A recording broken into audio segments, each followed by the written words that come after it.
have a bad feeling that the more I read these books, the stupider they're gonna get. Because Jack Frost, of course, is a rap god. Do they not lock their doors in Fairyland? I don't want to read anymore. I think their society is crumbling. Where the fuck are all the other fairies? My Goodreads goal is about to pop off. Hi, my name's Pia, and I've been reading fairy books since I was a kid. I've seen it all. We've got the fairy smut, the fairy romance, fairy fantasy, humorous fae, regency fae, Shakespearean fae. I'm pretty well versed in the genre. But as a scholar in all things fae, I wanted to take it back. I wanted to do a little throwback to the beginnings of my fairy journey and my fairy obsession, and do a little deep dive into Rainbow Magic fairy books. If you are unfamiliar, the Rainbow Magic is a series of British children's fiction books. They are basically like the name license plates of books. Like if you weren't like weirdly attached to the Rainbow Magic Fairy of your name, like what were you doing? Pia the Penguin Fairy, hello? They are owned by Mattel now, published by Scholastic in the US. And I'm like, Mattel's making all these movies. They made the Barbie movie, they made the Sims movie. What if they made a Rainbow Magic Fairy movie? They did do a failed show. I don't have anything to say about that. These books are ghost written under the name Daisy Meadows. This encapsulates like 5 to 10 different authors. I loved the idea of the pseudonym. This was when I first got introduced to the pseudonym of an author. It's a huge encompassing series, but there are like subsections of each. There are the rainbow ones, the petal ones, the music ones, the dance ones, endangered animal ones. There's so many different sub-series in this series. First book was Ruby the Red Fairy, and that came out in 2003, and then the latest published one came out in 2018. Now, I've read so many of these books as a child, and then I recently read all the Petal Fairies ones in like 2021. Like, I don't know what I was doing. I want to like piece together some sort of like greater arc to the story, some sort of greater comprehension of what these books are trying to do and say by reading as many of them as I can in 24 hours. I'd love to read them all in publication order because I'm such a type A person. I was born this way, I have to let you know, because I remember when Indy the Moonstone Fairy came out, and that was like the newest book in the series, and I was reprimanding another child at the time, I was also a child, for not having read the previous books. And I was like, no, you can't just dive in the Gem Fairies, what do you mean? So I'm going against my better nature because honestly, the kids that are reading these books are not reading them in the order in which I would love to read them. I've got 46 of them from the library, a kind of random assortment to get just like a big picture feel for what's going on in these books. As I read throughout today, I'm going to be looking for some key things. I'm gonna be looking for themes and morals. What are these books trying to teach the youth? What are they saying about society, gender norms, family dynamics, the environment, the economy, world politics? Okay, I included world politics simply because this is a British series and there are specific books, I want to tell you, books plural, about the royal family. And I want to keep an eye out for any character arcs, development. We're gonna just track what we're learning about the characters, what we're learning about the world. I have 46 of them. I feel like I can get through 46 in less than 24 hours. I think I can read like 3.5 hours. Big pictures, not that many pages. So we'll see. I also forgot to mention that there are 2 different like types of books. There are the normal ones in the series that look like this. They're super tiny and short. And then there are these slightly longer ones, which are the special edition ones. So they do kind of vary in page length. I am gonna try to read the books that I have in publication order just to try to get some semblance of peace in my mind. That is the plan for this video. Let's kick it to me in the future. Almost midnight, and that is about time when I'm going to start my 24 hours of reading. And this bag here, if you're concerned, all of my Rainbow Magic Fairy books. I did spend a good amount of time tonight drinking wine and watching a movie with my best friend, but I am doing great. I have lots of water here. I just had a snack. I just want to show you the receipt that I got. I checked them out all at once because I'm really inconspicuous, but I am in my cozies. I was wearing that cuter outfit earlier today. The book that I'm starting out with is Inky the Indigo Fairy. Now I know this is the, let's see, 6th book in the Rainbow Fairies, but the Rainbow Fairies is the first series. Get a little focus on the cover. I never liked Inky's outfit, but I do have to admit it's kind of a slay at this point. Like the denim on denim is really cute. And I do think part of the Rainbow Magic Fairies is the aesthetic, so I will be like rating each of the fairies' outfits and looks. I hate to say it, but it's like 8 minutes later and I finished the book. Let me walk you through Inky the Indigo Fairy. We are starting with meeting our main characters, Rachel Walker and Christy Tate. Now their families are both on vacation, kind of together. Let's just get a little focus on that. Lovely little map. They were staying in Mermaid Cottage and Dolphin Cottage, and they are on a mission right now to help the Rainbow Fairy. I was like, that's the name of the series, but is that the name of the series? Yes, it is, because it's the first series. So they are on a mission to help the Rainbow Fairies. They've already helped Ruby, Amber, Sunny, Fern, and Sky. So they only have Indigo and Heather left. And they're kind of searching for Indigo, and they end up pulling off a book off the bookshelf, and it tells the story of the Nutcracker. Now you're wondering, what does the Nutcracker have anything to do with Indigo? I really don't know, but they end up traveling into the Nutcracker book. Yes, indeed they do. And they end up in a land of sweets, as you may imagine. In this land, they find out, nope, Inky the Indigo Fairy has been kind of sequestered into this book and has been kind of stuck, and they get some help from the Sugar Plum Fairy, and they're like, okay, we have to get you back to Rainbow Spell Island. Is that what it's called? Rainspell Island, excuse me, because that's where all of the rainbow magic fairies are. For along their journey to do this, she actually gets tied up, Inky gets tied up by these goblins, and now we're introduced to these goblins that are working for this big bad called Jack Frost. Goblins are sort of their henchmen, and they tie together her shoelaces, which seems like a simple enough solution because our girls, Rachel and Kirsty, have a bunch of these magical things that they were given by Queen Tatiana, I don't know, it's Shakespearean. They have these, like, this bag of tricks, and one of their things in their bag of tricks that they were given was a rainbow fan. And so they use this fan to blow the cocoa away. Now, what does this do? I don't know.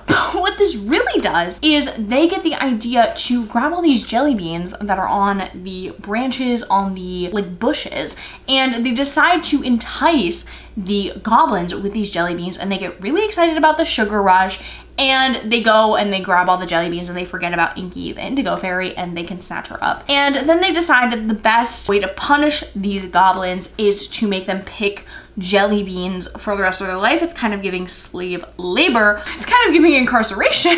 Eventually, the Sugar Plum Fairy comes and is like, why are you in the land of sweets? You have to get to Rainspell Island. They blow a big bubble and they fly on a balloon and they get to Rainspell Island. And that is the end of Inky the Indigo Fairy. Now, if I had to say anything that this book has taught me, the goblins, I think, are always going to get a punishment for what they've done. There also seems to be no like judicial system within the fairy world. There seems to be no like trials or anything like, but I wonder like what say they have in what they're doing. Inky herself as a character, I wouldn't say is going very far. She does have the idea about blowing the bubble for the balloon, which I will give her that. Kirsty and Rachel, I can't say that I'm getting much from them either. Yeah, kind of disappointing on this one. I don't know. I was hoping for a little bit more action, a little bit more adventure, a little bit more character, and I'm really wondering if all of these fairies are the exact same. But I do think that they were kind of like handed everything they had to do to solve their problems, which is a little bit boring. They didn't really have to suffer or work for what they were doing. So we're moving on to Pearl the Cloud Fairy.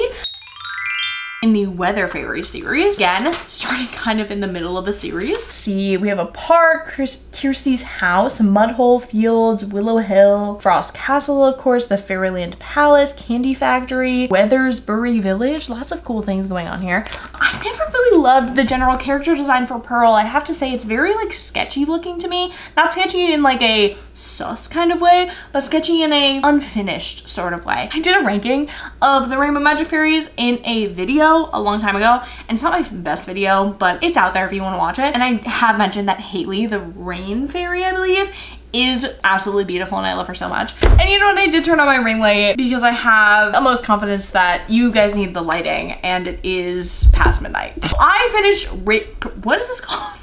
Pearl the Cloud Fairy, and I have to tell you what happens in this book. Basically, it is a gloomy day. I forgot to mention that in Inky, it started off raining. I don't know fucking why. But in this one, it's a gloomy, cloudy day. And everyone in the town seems to be a little bit peeved, a little bit on edge. And a cat goes missing. I don't know if that's important. The neighbor's cat goes missing. So our girls, our main squad, Rachel and Kirsty, are looking for the Weather Fairies, and they're specifically looking for feathers which control the weather that Jack Frost has stolen and given to his goblins, who are now running loose in the human world, and the fairies are in Rainspell Island, but they want to be at the Fairyland Palace, and that's their home and they need to get back there. How the fuck did they find Pearl? Pearl is just chilling on a windowsill. Like, they give no effort into finding this girl. She's just hanging out. She's like watching the clouds go by. Like, I don't even know what she's doing. Let's go find my feather. They decide to go to a place called Candyland, I believe. Oh, it's called the Candy Factory, excuse me, TM Candyland, which is just by where their house is, I guess. And of course, it's just like a candy factory of manufacturing candies. The goblin, of course, is in the cotton candy machine, and he's just like having a ball. Through a sequence of events, he's holding the feather. They're trying to get the feather from him. They tickle his feet. Kind of weird imagery there. Rachel, fucking Rachel, ends up getting stuck in a ball of cotton candy, and she's like, help, guys, like what the fuck is going on? Kirsty is able to rescue her really just by, okay, it doesn't really make a lot of sense. So Pearl pulls Rachel in this cloud of cotton candy, and then Rachel's like, wait, this is just cotton candy, I can actually just eat it.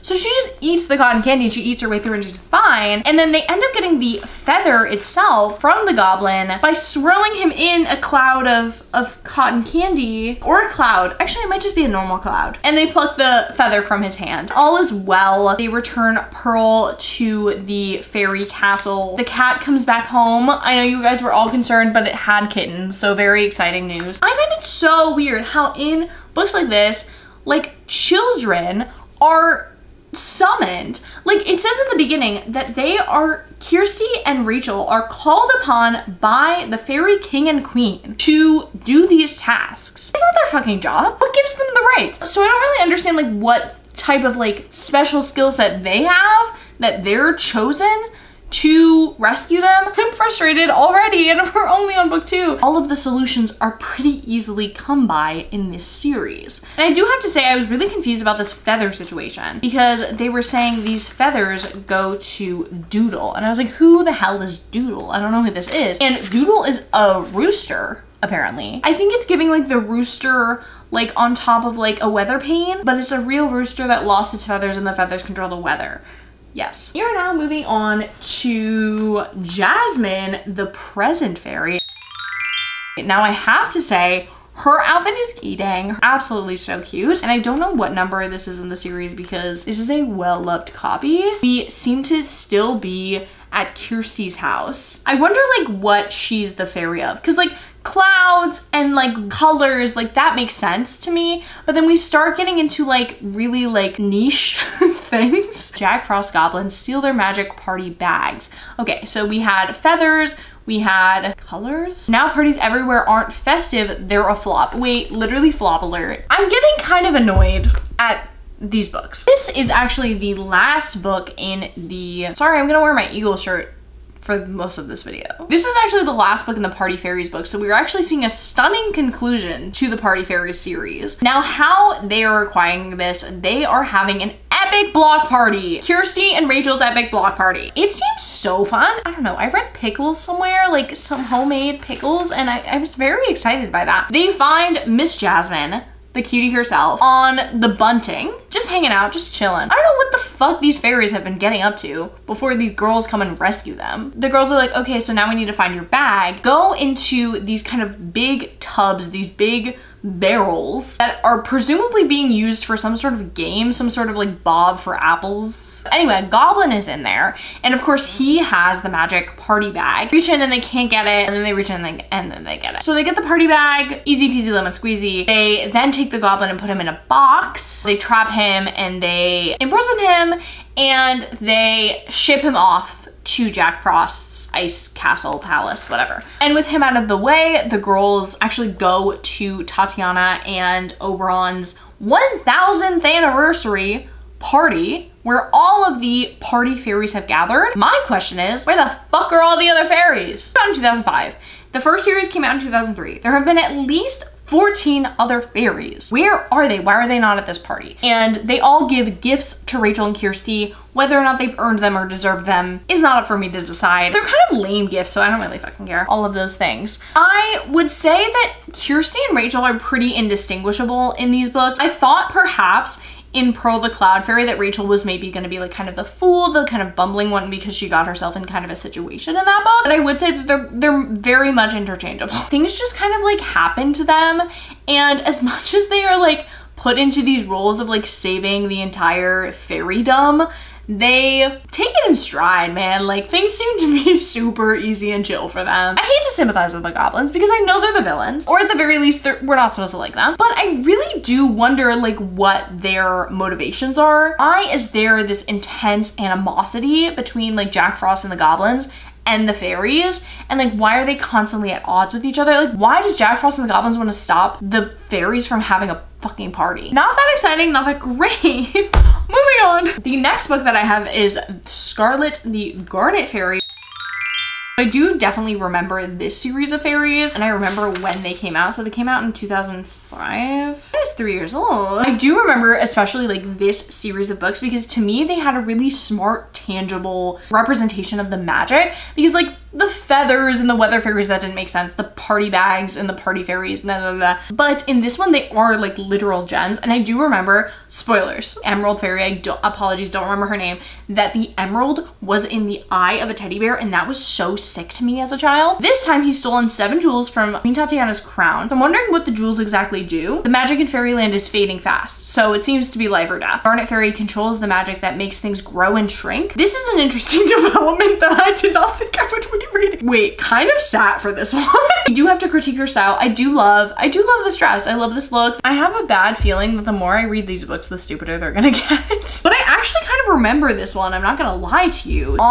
We're staying at Rachel's house. They're hanging out with dogs, they're eating plums, they're having a good time, and they're like, something magical is in the air. And they know this because there are tiny little sheep in the grass. A common quote in this book that I'm just gonna pull out: don't go looking for magic, it will find you. And then just all of a sudden, a golden leaf carrying a fairy, Scarlet, just comes down like a magic carpet. So they find the garnet in a haystack. Yes, and they end up getting shrunk down. Rachel and Kirsty end up getting shrunk down because of the garnet's magical shrinking and growing properties. Find the garnet, but unfortunately a goblin nearby is dressed as a scarecrow, and he takes his little hat, he tips it over, and he pops the garnet and Scarlet the fairy into his hat. Now, how are the girls going to get the gem and the fairy all back together in one piece? Now they just ask. They actually just ask nicely. And the goblin gives them the fairy, and then they basically trick him into getting the stone, the garnet, pretty simply. Like, they make him shrink, grab the garnet from his little hat.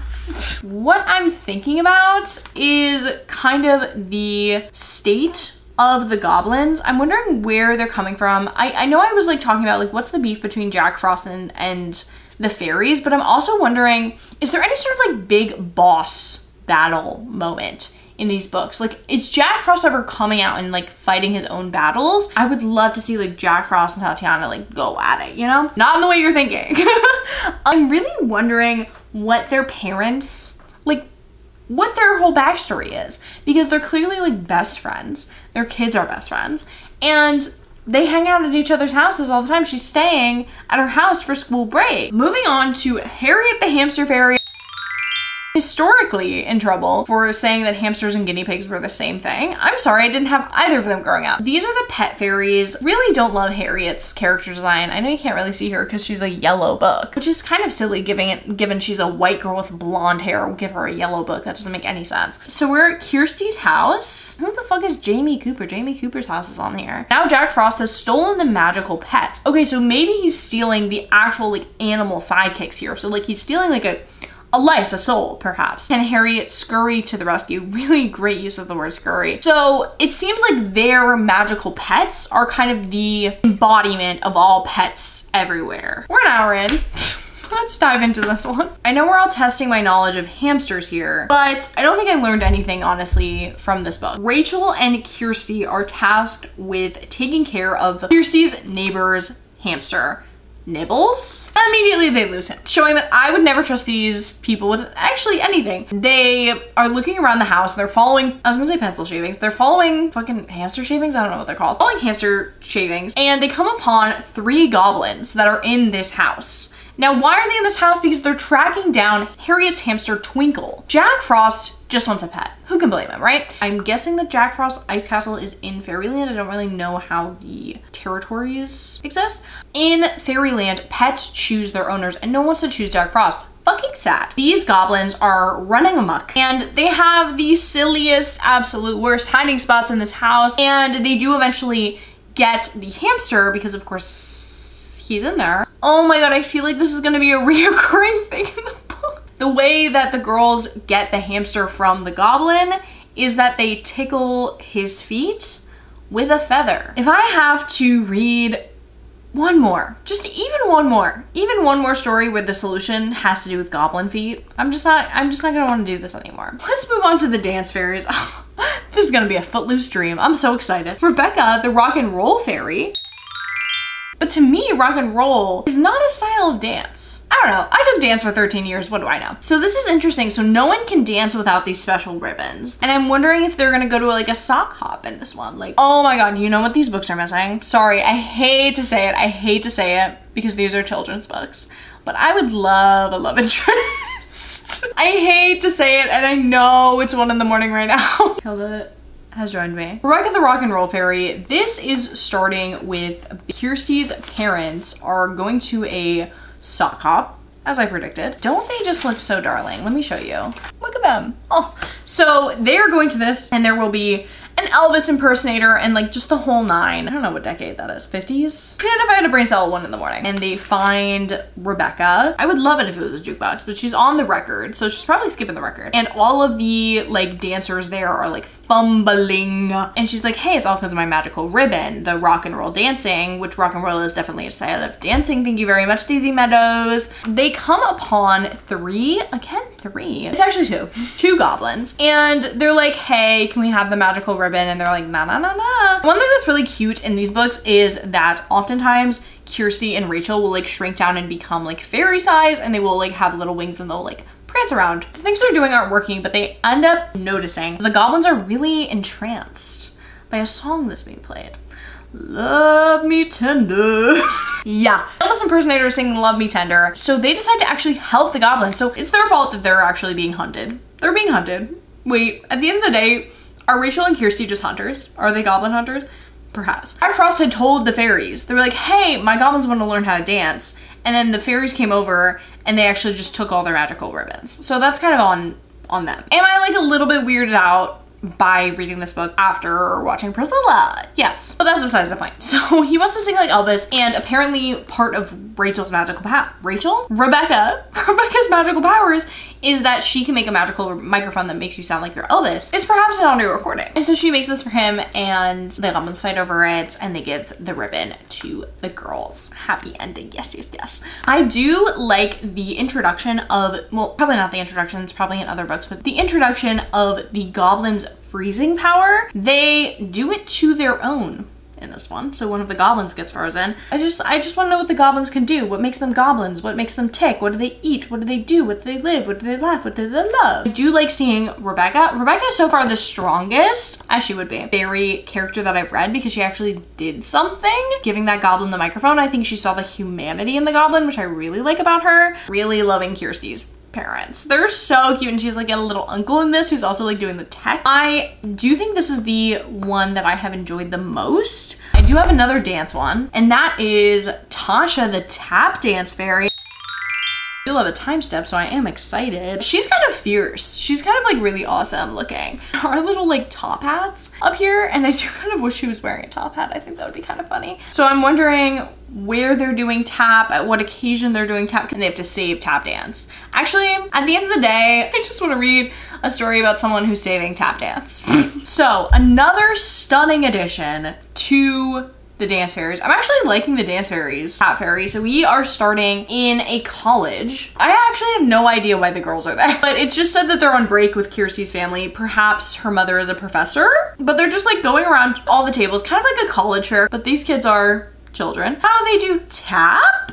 Wonder what kind of college this is. They're noticing that the tap dancers are a little bit off, and they know it's because of the magical ribbon being missing. They find Tasha. She's just in the corner tippity tapping on her own. And they find her and they're like, hey girly pop, let's go find your ribbon. And they go searching and they go outside and they find a goblin tippity tapping by himself. And he's like, hey, who turned off the music? He's clearly been born to dance. They want the ribbon and he just wants to dance. He just wants to be free and dance. They're trying to get it from him and they can't get it. And he freezes. This is crazy. This is shocking, actually. I actually jaw on the floor. Oh, he froze Tasha, and Tasha, flying in the air, her little wings, stops flying, drops, and luckily, Miss Kirsty? I don't know. I get Kirsty and Rachel confused. Kirsty, I think, catches her in her little beanie, and then this professor walks by and she's like, oh, cute little figurine. And she's like, that's a fucking fairy. What do you mean? And then the goblin goes off and joins the tap dancers and they do a little routine. They unfreeze Tasha and Tasha challenges the goblin to a tap off, which I would love to see a tap off. And he doesn't do so well. So he has to give over the ribbon, and with some coaxing, he does that. There's also the side plot about this girl who lost her shoes and the goblin was wearing the shoes. It's really not important. I'm also interested in like their own interests. Like outside of like having to care and protect for all these fae, like all the fae in the world they're actually caring for and saving. I wanna know like what they're into, and it seems like, I don't know, dance is something that they're involved in. That's a part of their life. They have an appreciation for the arts, which I like. I didn't like it as much as the rock and roll fairy, but I did like it. I do love tap. The next one is Helena, the horse riding fairy. Oh, sit tight, horse girls. Sit freaking tight. Get off the chair, actually. Get up off that chair. Let's freaking go. So many different places we are traveling to in this book. Everyone is getting ready for the Fairy Olympics.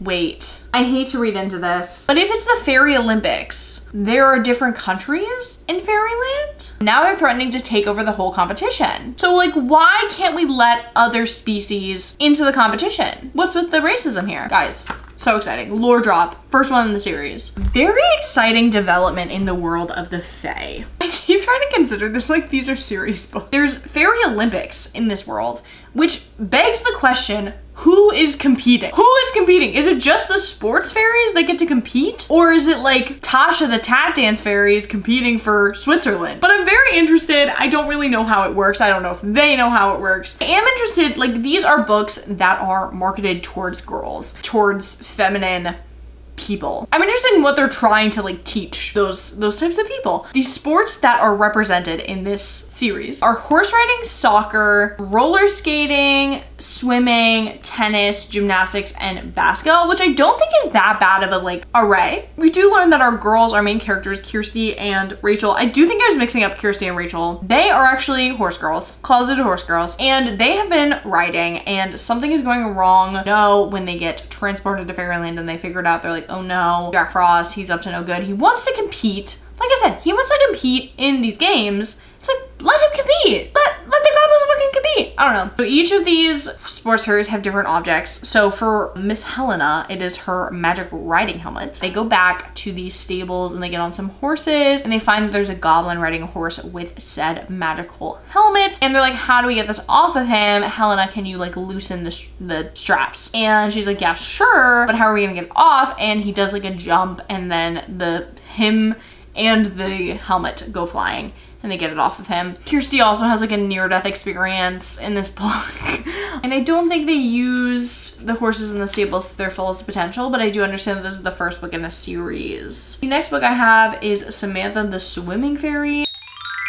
And this is number 5. She's cute. She's really cute. I like her character design. I like the pink and black color scheme. I'm gonna try to predict how they're gonna get the goggles back. I think there's gonna be like some diving involved. They're gonna be underwater. And I think he's gonna be looking for something underwater and they're gonna pull them off. Wait, I don't want to spoil myself. I'm literally gonna get there in 10 minutes. I do wonder if Kirsty and Rachel themselves do all of the sports that are in these books. And if they themselves cannot be in the the Olympics.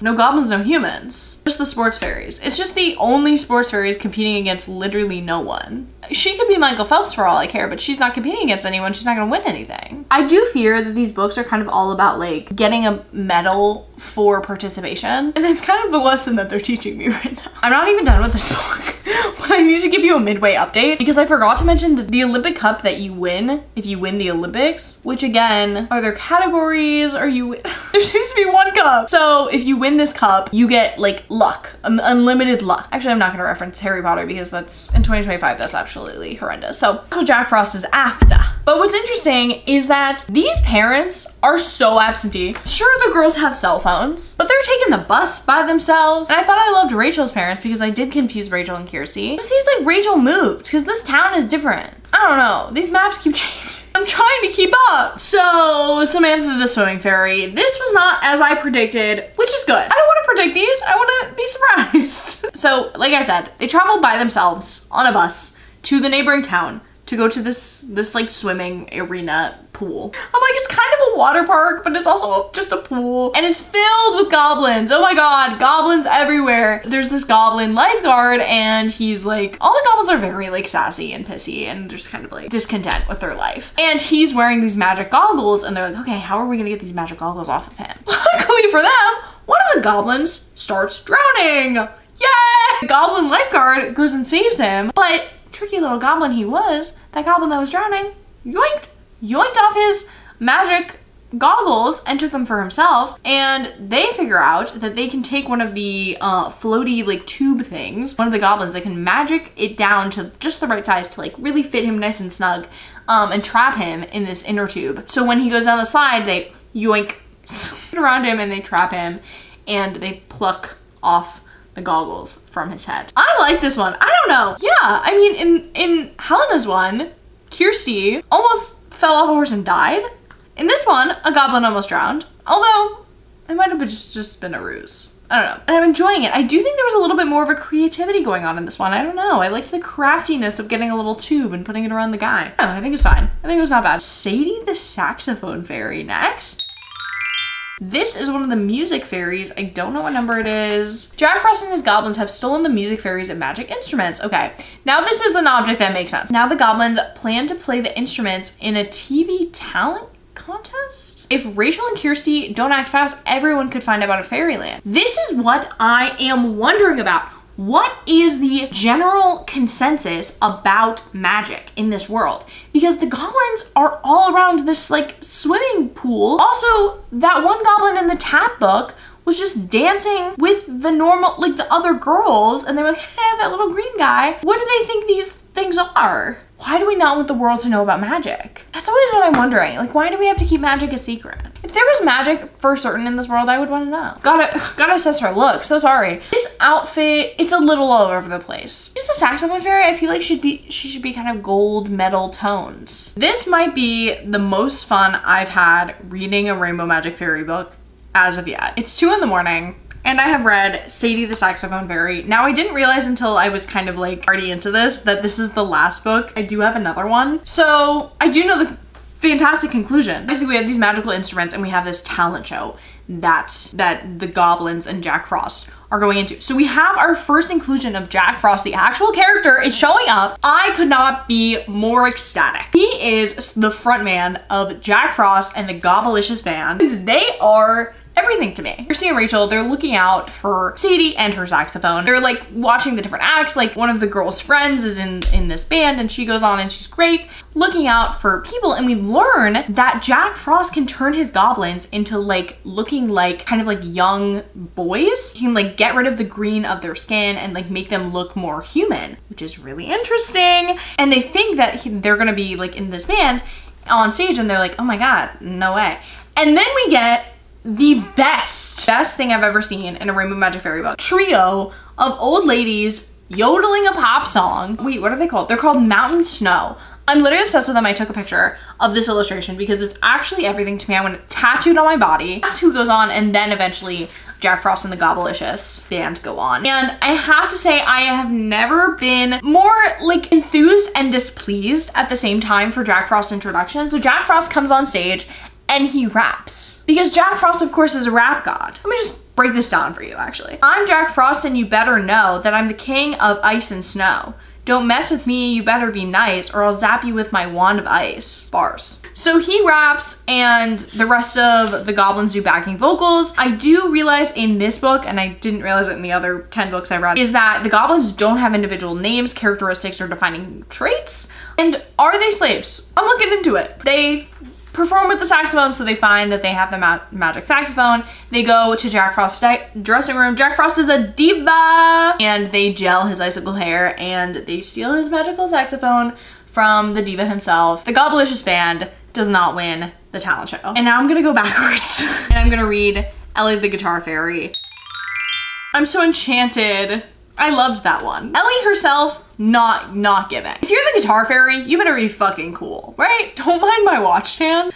I finished Ellie the Guitar Fairy. I have to say that I don't really like Kirsty and Rachel anymore. They kind of really annoyed me in this book. And they just weren't good girls. Who am I to say what a good girl? We get so much lore. So I'm still confused at who's Kirsty. I'm still confused. I think Kirsty's the blonde one. I think so. Kirsty's dad has a band with his brother, Kirsty's uncle, and they were practicing and sounded like shot. And they're like, oh, it's because the magical instruments are missing. And they find her and she's like, hey, I'm looking for my guitar. Wander outside and there's this conspicuous looking man who looks a lot like a goblin. And he's dressed up in a little top hat and a top hat?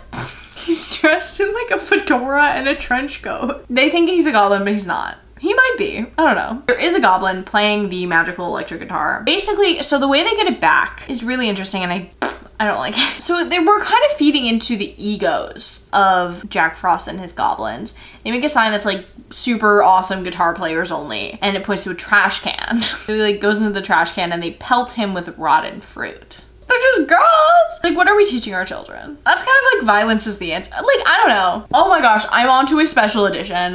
Let's freaking... I read this special edition when I was a kid. This is Shannon the Ocean Fairy. She is gorgeous, I have to say. The thing about these is that they're longer books, but they're split up into, I believe, 3. Okay, here's the thing about me. I have read over 1,000 books in my lifetime. I have read 1,000 books that I remember reading. So I have read so many books in my life that I'm like, I don't remember much about what I read. But I'm like, this is kind of ringing a bell. I'd love some more world building in this universe. Oh my gosh, wait, sorry to skip ahead, but we do, crazy, have Pearl and I believe her name is Honey, a party and a weather fairy, and I don't know who this one is, at the end of the book. A reoccurrence of past fairies. Okay. The crazy part of my brain is like after these fairies are done with their books, they're out of here. Now we have confirmation that they do exist beyond their series. I don't think they have dialogue, but we'll see. Okay, I hate to bring this up, but there's so much potential for crossovers because there's the Ocean Fairy and then the other special edition, the Summer Vacation Fairy. You're telling me the Ocean Fairy and the Summer Vacation Fairy aren't friends? Enchanted pearls that control the magic oceans. How many oceans are there in the world? Okay, I was gonna say, there are more than 3 oceans. I just really had to double check myself. You're telling me the Ocean Fairy and the Ocean Fairies aren't fucking friends? I'm excited to go underwater with these girls. Can you flap your wings underwater? And that's what I'll find out. Talking about Shannon the Ocean Fairy, we have 3 stories. It's a triptych, of course. We are finding 3 different pearls and they all kind of do different things. One controls the dawn, one controls the evening, and one controls the like tides. Rachel and Kirsty are invited to a beach party. I need to close my eyes. Are invited to a, no, I'll sit up. They're invited to a beach party in Fairyland or at the Fairy Palace or whatever. And it's a luau, and we actually see a bunch of like reoccurring characters. I think the Disco Fairy was in the beginning, and we find out about Shannon and her problems. And kind of what arises, we meet this awesome, fabulous creature named Cedric. Really obsessed with Cedric. Oh my god, Cedric is this cutie little frog, and I don't know what his purpose is in this world. I have yet to find out, and I'll investigate. But he just seems to live in Fairyland. Somehow is in charge of all these fucking pearls, and he's holding them. And of course, Jack Frost and his goblin show up, and they just really get him. So in the first story, we're finding the first pearl. Basically, what they do is they're staying with Kirsty's grandma, although who I thought was Kirsty is Rachel. So I'm really confused. They go deep sea diving and I don't know, the lobsters are like their friends and the lobsters like go after the goblins and they get the pearl from them. And in the second one, they utilize the lighthouse because it's all dark underwater. They can't see a thing and they figure out how to get into the lighthouse, and Shannon uses her smarts, her wits, and her powers to turn the lighthouse on, and they can see, and they found the pearl and they get it from the sneaky little guys with the help of dolphins. And then in the third one, they ride seahorses, and the seahorses help them chase down the goblins, and they tie up the goblins with seaweed, and then they take the pearl from them. My newest gripe with this series is how the fairies just pop out of nowhere. It's so theatrical for no reason. Ellie the guitar fairy, she was just chilling in a guitar, like really simple stuff. But in this one, like, they're like playing a claw machine and they pull out a fucking stuffed animal and she just pops out of there. Or they find a message in a bottle and they open the top and she's in there. And it's like, they have cell phones. She could like be like, hey, I'll be here at this time. I do like Shannon as a fairy. I do think she like did a lot of good. And next one that I'm gonna read, Laura the magic cat. Laura the black cat fairy. Now I do not have a black cat. I lost my cat. I do think they kind of started reaching more whims. I do have to close my eyes. I'm so sorry because like, I'm getting really tired. And I know it's just 3 in the morning. They started reaching very whimsical with their concepts, which I think is like kind of smart because of their audience. Like they know their audience. So I do think like magical animals is fun. I don't know what the other ones are. So it's just like a unicorn, a phoenix. I do know they have like a mermicorn. I just don't want to find this stuff. I'm literally back, guys. I did lay down. I did not go to sleep, but I did lay down to read Laura the Black Cat Fairy. And I do love cats, so I did like this. It's feeling copy and paste. Basically, our girls are at camp. They seem to be just always on vacation. And what's really interesting is that you of course know that the magical animals were very rare because they helped spread the kind of magic that every human and fairy could possess, the magic of imagination, luck, humor, friendship, compassion, healing, and courage. So how are they doing all of that? I don't know.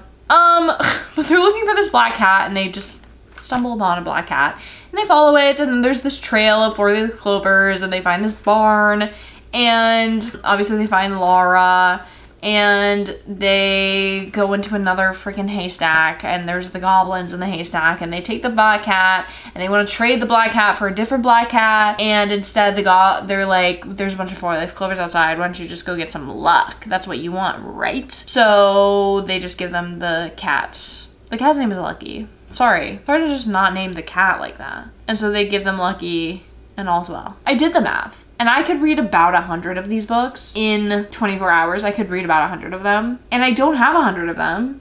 And I do kind of want to stretch the 50 that I have. So I'm wondering if I should take a nap at some point. Next is Millie the River Fairy.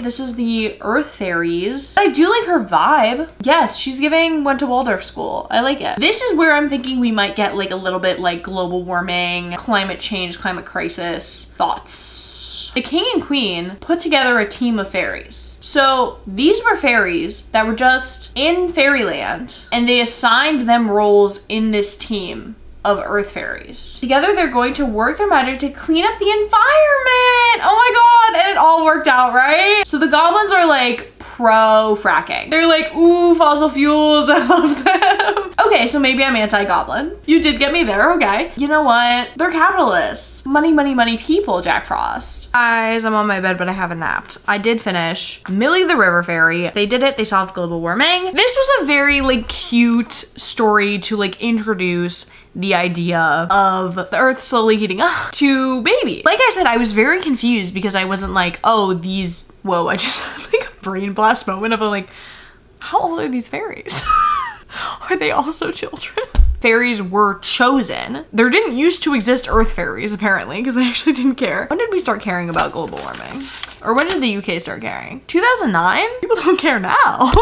They're kind of on like a trial run, which is really interesting. They're kind of like fairies in training. They just got their wands. They all lost their wands. They go to a river and the girls, Kirsty and Rachel, are sailing little little paper boats. They're on Rainspill Island where they met for the first time. And they meet Millie and they're like, oh shit, like we just littered. She says something super funny. And now our paper boats have added to the litter in the lake. I'm really sorry, Millie, we didn't think. And she goes, what's done is done. So anyway, the goblins are in the river, they're rowing a boat, they have the wand falls in the river, they get the wand out of the river, the goblin falls in the river. Yeah. The next one I'm going to read is Juliet the Valentine's Day Fairy, which is another special edition one. I have read Juliet the Valentine's Day Fairy before.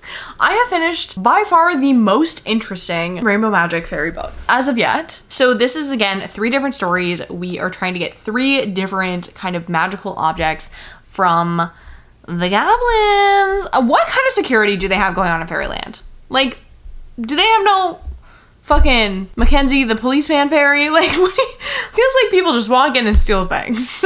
So there are 3 magical things that Juliet kind of keeps sacred, and they keep family, friend, and love alive, especially on Valentine's Day. There is a card for the family, a rose for the sweethearts, for the lovers, and candy hearts for the friends. So we start with Kirsty and Rachel are doing I was about to say candle making.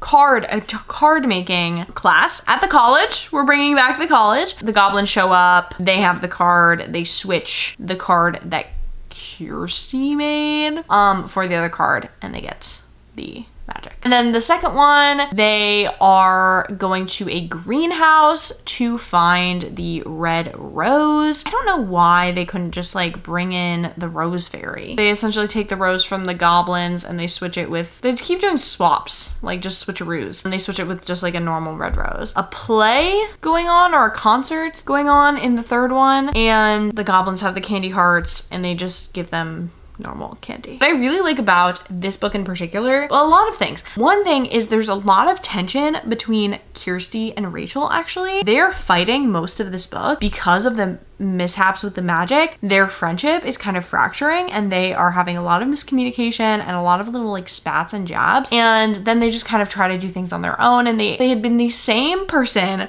for all of these books, and so seeing them have like a little bit of a difference of opinion was really nice. I also really like Juliet. I think Juliet actually had a character, dare I say. She was like very sensitive. Like there were parts like where she would just be like really emotional about just people like losing their faith in love. And I'm literally like, my brain is melting. I really liked this book. I'm 3 hours and 45 minutes into the reading, and I'm gonna take a little bit of a nappy, a little bit of a snoozle, but this did like restore my faith in these books, I gotta be honest. What an absolutely momentous occasion. I'm up for my 5-hour nap. I was out so fast, but I am going to move on to the ocean fairies. I do have 3 of them. The first one I'm going to start with is Pia the penguin fairy. Now I do have to like dump some lore on you, my own personal lore. I was really upset when this book came out. So I was the ripe old age of 8. Growing up, I really never saw my name in anything. I'm Italian, my name is German. It's also kind of Italian, but it's also kind of like popular in a lot of different cultures that aren't like white America. So it's not something that I saw a lot growing up. And I was really upset by the character design of Pia the penguin fairy. And personally, I don't even like penguins. I just think her outfit is so horrendous. It is her outfit. It is the polka dots and the buckle on this dress that keeps me up at night. And that's my main problem with her. She's the penguin fairy. She has this horrible outfit. Her hair's like okay. Did me absolutely so dirty. Let's get to know Pia. Let's see if she's anything like the real thing. And I need to eat my breakfast. I'm here and I'm queer. Okay. It's a lovely spring day and we are visiting Kirsty's grandma. These kids don't go to school, from my understanding. They actually have never been to school a day in their lives. They actually have to save the fairies. Education is not important. They are on an ice cream truck and they're looking at all the ice cream, and then there's Pia the penguin fairy just hanging out, and she whisks them away to the South Pole. There are polar bears at the South Pole. What is going on? Flashback, there's no flashbacks in this story, but flashback to the ocean gala that the Fairyland had and hosted by Shannon, the ocean fairy, shout out. All the ocean fairies were there and all their little companions were there, and they have this like magic conch shell that keeps the ocean in order. Here I was thinking it was those pearls that we found in the other books. The goblins show up and they smash the conch shell and break it into a million pieces, and all the million pieces go a million everywhere. Actually, probably like 7 pieces because there's like 7 girls. All the ocean fairies have these like animal companions that live in the fairyland aquarium, and they all like get out or they escape or something, and so we're on the hunt for them too. So Pia's like, of course my penguin Scamp is gonna be at the South Pole. Of course it wants to go back to its home habitat. Why are you keeping it in an aquarium? So she goes to the South Pole. There are polar bears there. What the heck? Something's out of whack. And there are also goblins there, of course. They find Scamp. Scamp is like this cute little magical thing. There's this like side quest about like an egg and a baby penguin that hatches, but it has absolutely nothing to do with the plot. And it takes them an entire chapter, so I don't know what that was about. But they find Scamp. The goblins also find them, and they find the piece of conch in an icicle, and the goblins throw snowballs at it. They also at one point do a diversion for the goblins by building a magical snowman in front of them, and they're like, surely they can't get past this, which was really smart and clever, and I did love it. Get the shard. The goblins end up kind of falling off a cliff to their doom. They roll it down and they form a giant snowball. They're fine though. They don't like fall off the cliff. They get Scamp and they get the piece of the conch shell and all is well. I was always resentful of this book growing up because of my complicated relationship with this girl's outfit and the fact that I don't like penguins. My best friend growing up really liked penguins, and people confused us a lot. It was so hard growing up, having to share your identity with another person. Because she liked penguins so much, I really hated penguins. I need to get over that. But I do think this is cute. I like the wintry vibes, but I do think it's just like so funny, like the juxtaposition of them starting at an ice cream truck in the middle of spring. They're on like school break, as they always are, and then they go to the South Pole. Like, unfortunately not like a spectacular book for my namesake, but moving on. The direct next book in the series is Tess the Sea Turtle Fairy.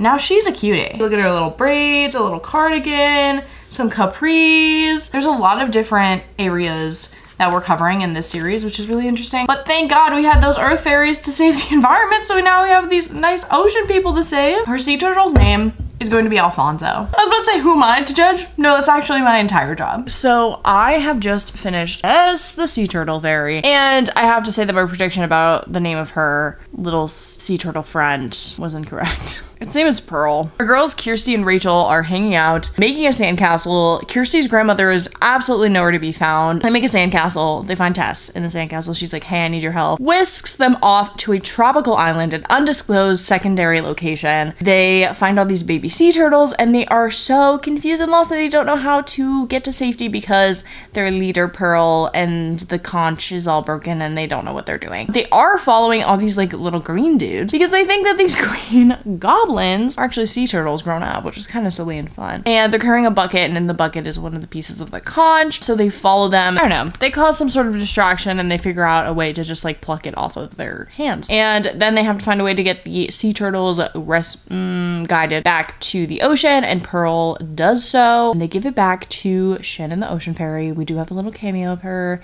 in this one, which is really cute. Yeah, I think it had some funny moments. There were some actually like kind of like silly, goofy moments, like when they're initially on the island and they think they hear the goblins, was actually just parrots like mimicking this conversation the goblins had, which was funny. And then obviously the sea turtles following the goblins, that's cute and funny. This reminded me of something that I had forgotten about when I was reading this book and the age I was and my humor at the time. These books often use the word tinkling or tinkle as a verb, a sound word. I thought that was the funniest shit when I was a kid. Points for that. I did like this one. I liked it more than Pia the Penguin Fairy for sure. Basically along to Whitney the Whale Fairy. I actually really like her. She's super cute. I love her little dress. And her whale is going to be named, let me guess it right now, not Whaley Pia. I am on 5 hours of sleep. Okay, Toto. So Whitney and Toto, we're gonna learn about their adventures. I think it might be interesting to look up a Rainbow Magic Fairy playlist. I did think of making my own, but I didn't have enough prep time for this video. But I am just listening to Bob Dylan. A hard rain's gonna fall on Miss Whitney. Her whale's name is Finn. And yeah, I'm mad about that. One thing I got wrong in the first one is that the little sea companions did not go missing. They were actually got sent to go guard the conch pieces, and the conch is meant to play this special song at a special time. I'm a little annoyed with the just like childhood neglect in these books. Kirsty and Rachel are on a solo kids ship expedition to go whale watching, and the whales are scared of a boat, and Whitney is found on the boat and she's like, hey, these are my whales, let's go underwater. And of course the goblins are also after it, but first the piece is on Mr. Finn himself, and then it disappears and they go into the shipwreck, and it's the shipwreck of a mermaid. And I have to tell you, so lazy. Laziest thing I've ever seen. They repeat a drawing. This drawing, same on the next page, but smaller. Absolutely horrendous. Anyway, so they go to this mermaid shipwreck and they find that she's using the conch piece to comb her hair. They grab it, and all's well that ends well. I'm getting a little tired of Kirsty and Rachel. Every time they see a group of goblins, no, I think they were smarter in the earlier books. I think they were smart in the earlier books. They were like, it's gotta be the goblins, they gotta be up to something. In like the last few books I've read, they see these group of goblins and they're like, what are those green kids doing here? Like, what the fuck do you mean? You see goblins on a regular basis. Like, you were having 365-day goblin contact, and you're just assuming that the people in front of you, the people that are trying to steal the stuff from the fairies, are not goblins? Get with it. What do you mean? Let's travel over to my bag of books. The next collection of books, it looks like I have a few of them, which is kind of exciting. These are the Night Fairies. These came out in 2010. I do think that they've changed. Like I said, like the characters, like I do feel like are getting a little dumber. Let us see Lexi, the Firefly Fairy.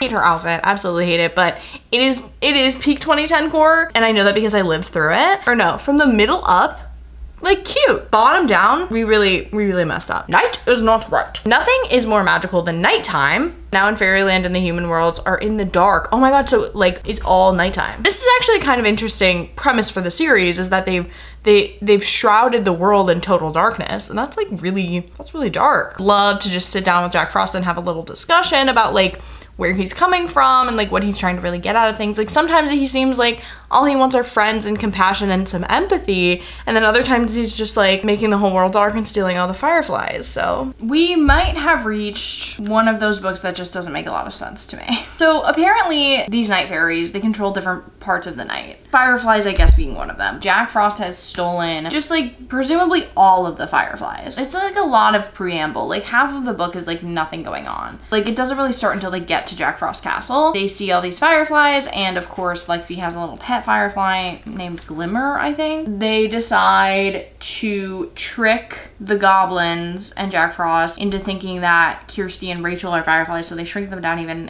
eeny weenier. They get the magic bag of stuff. The bag of magic dust, and the fireflies are freed and they returned. They have this line in it. It would have been okay if Jack Frost just wanted fireflies, because the fireflies, they're nice and they would have helped him. But because he was imprisoning them, that's not okay. I just want to know who hurt Jack Frost. Why he doesn't feel like anyone can love him. We're moving on to Anna, the Moonbeam Fairy. She is kind of like serving me like a little bit. The blonde bangs, okay. The outfit it's bad. It's rough out there, man. Oh my god, the moon is missing. Wait, he literally stole the moon. Who does he think he is, George Bailey? What do you mean? Like, I was saying, like, the stakes seem really high in these books. Something I kind of forgot to mention in the last Night Fairy book is that the girls, Kirsty and Rachel, are on another joint family vacation. They are doing like a camp, and we have our first inclusion of male characters that are not their fathers or uncles, and they are like boys their age. And this is fascinating because this is such a, I don't want to say sapphic, but it's such a female perspective. There's literally like no men, and like that's a world I'd sign up for. But so it's really interesting. So I was paying extra attention, especially in this book, because they were like playing with Morse code, and this little boy was like mansplaining how like reflections on water work to the girl. And I was like, no, I know Daisy Meadows got it right. One and only time they're gonna introduce like little boy characters, they're gonna be annoying. They did have fun like doing Morse code back and forth, and like that was like a whole chapter. But like, gonna keep an eye out for Selena on that one. I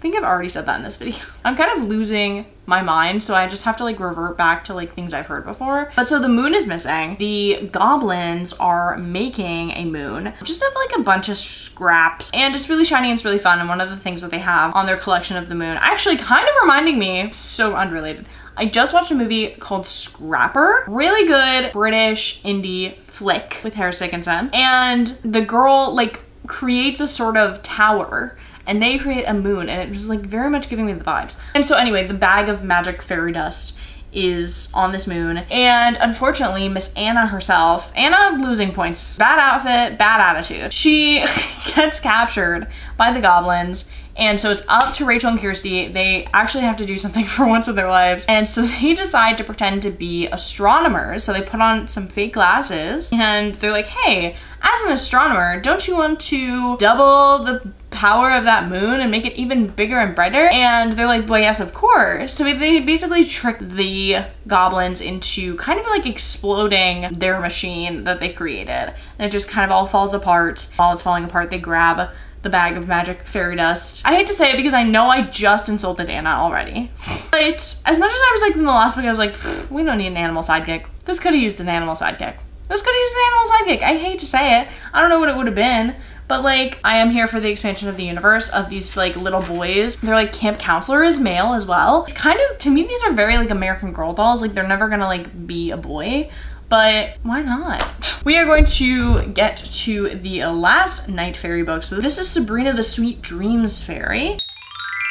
Horrendous outfit once again. Okay, it's their last night at Camp Stargaze, but terrible dreams are keeping them awake. What a nightmare. The girls may need to go on a mission to Jack Frost Ice Castle. Okay, so we're so back. I want to know more about the politics in Goblin Land. Is he just in a deep, dark depression? Is that why he wants darkness everywhere? A fabulous conclusion to the night fairies, tucked in and ready to go to bed on the last night at the camp. So weird.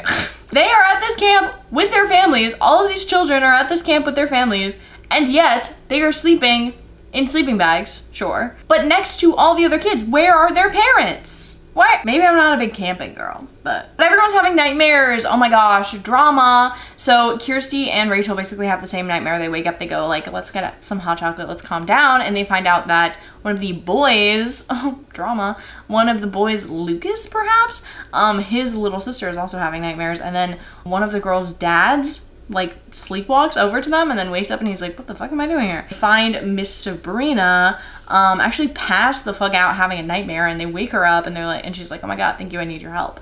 So they travel to Fairyland, and all of the fairies are not sleeping. Queen Tatiana's not sleeping. So they hop on over to Jack Frost Ice Castle, and I just need to know, like, what is the distance between Fairyland Palace and Jack Frost Ice Castle? Because it seems like it's walkable. That leads me to be like, do they have separate kingdoms? Are they in separate countries? Are they in separate territories? Like, what is the like governing, like, are the fairies, are Queen Tatiana and King Oberon the governing body of Jack Frost and the goblins? Does Jack Frost have any actual power? They pretty easily get up to Jack Frost's room, and they know that he's awake. Apparently he never sleeps, and he's actually afraid of the dark. So it seems like he's reverting to a sense of childlike dependency. It seems like there's some sort of trauma going on there, and he's like afraid of these monsters that might come out in the darkness. And they basically teach him that no, it's all right.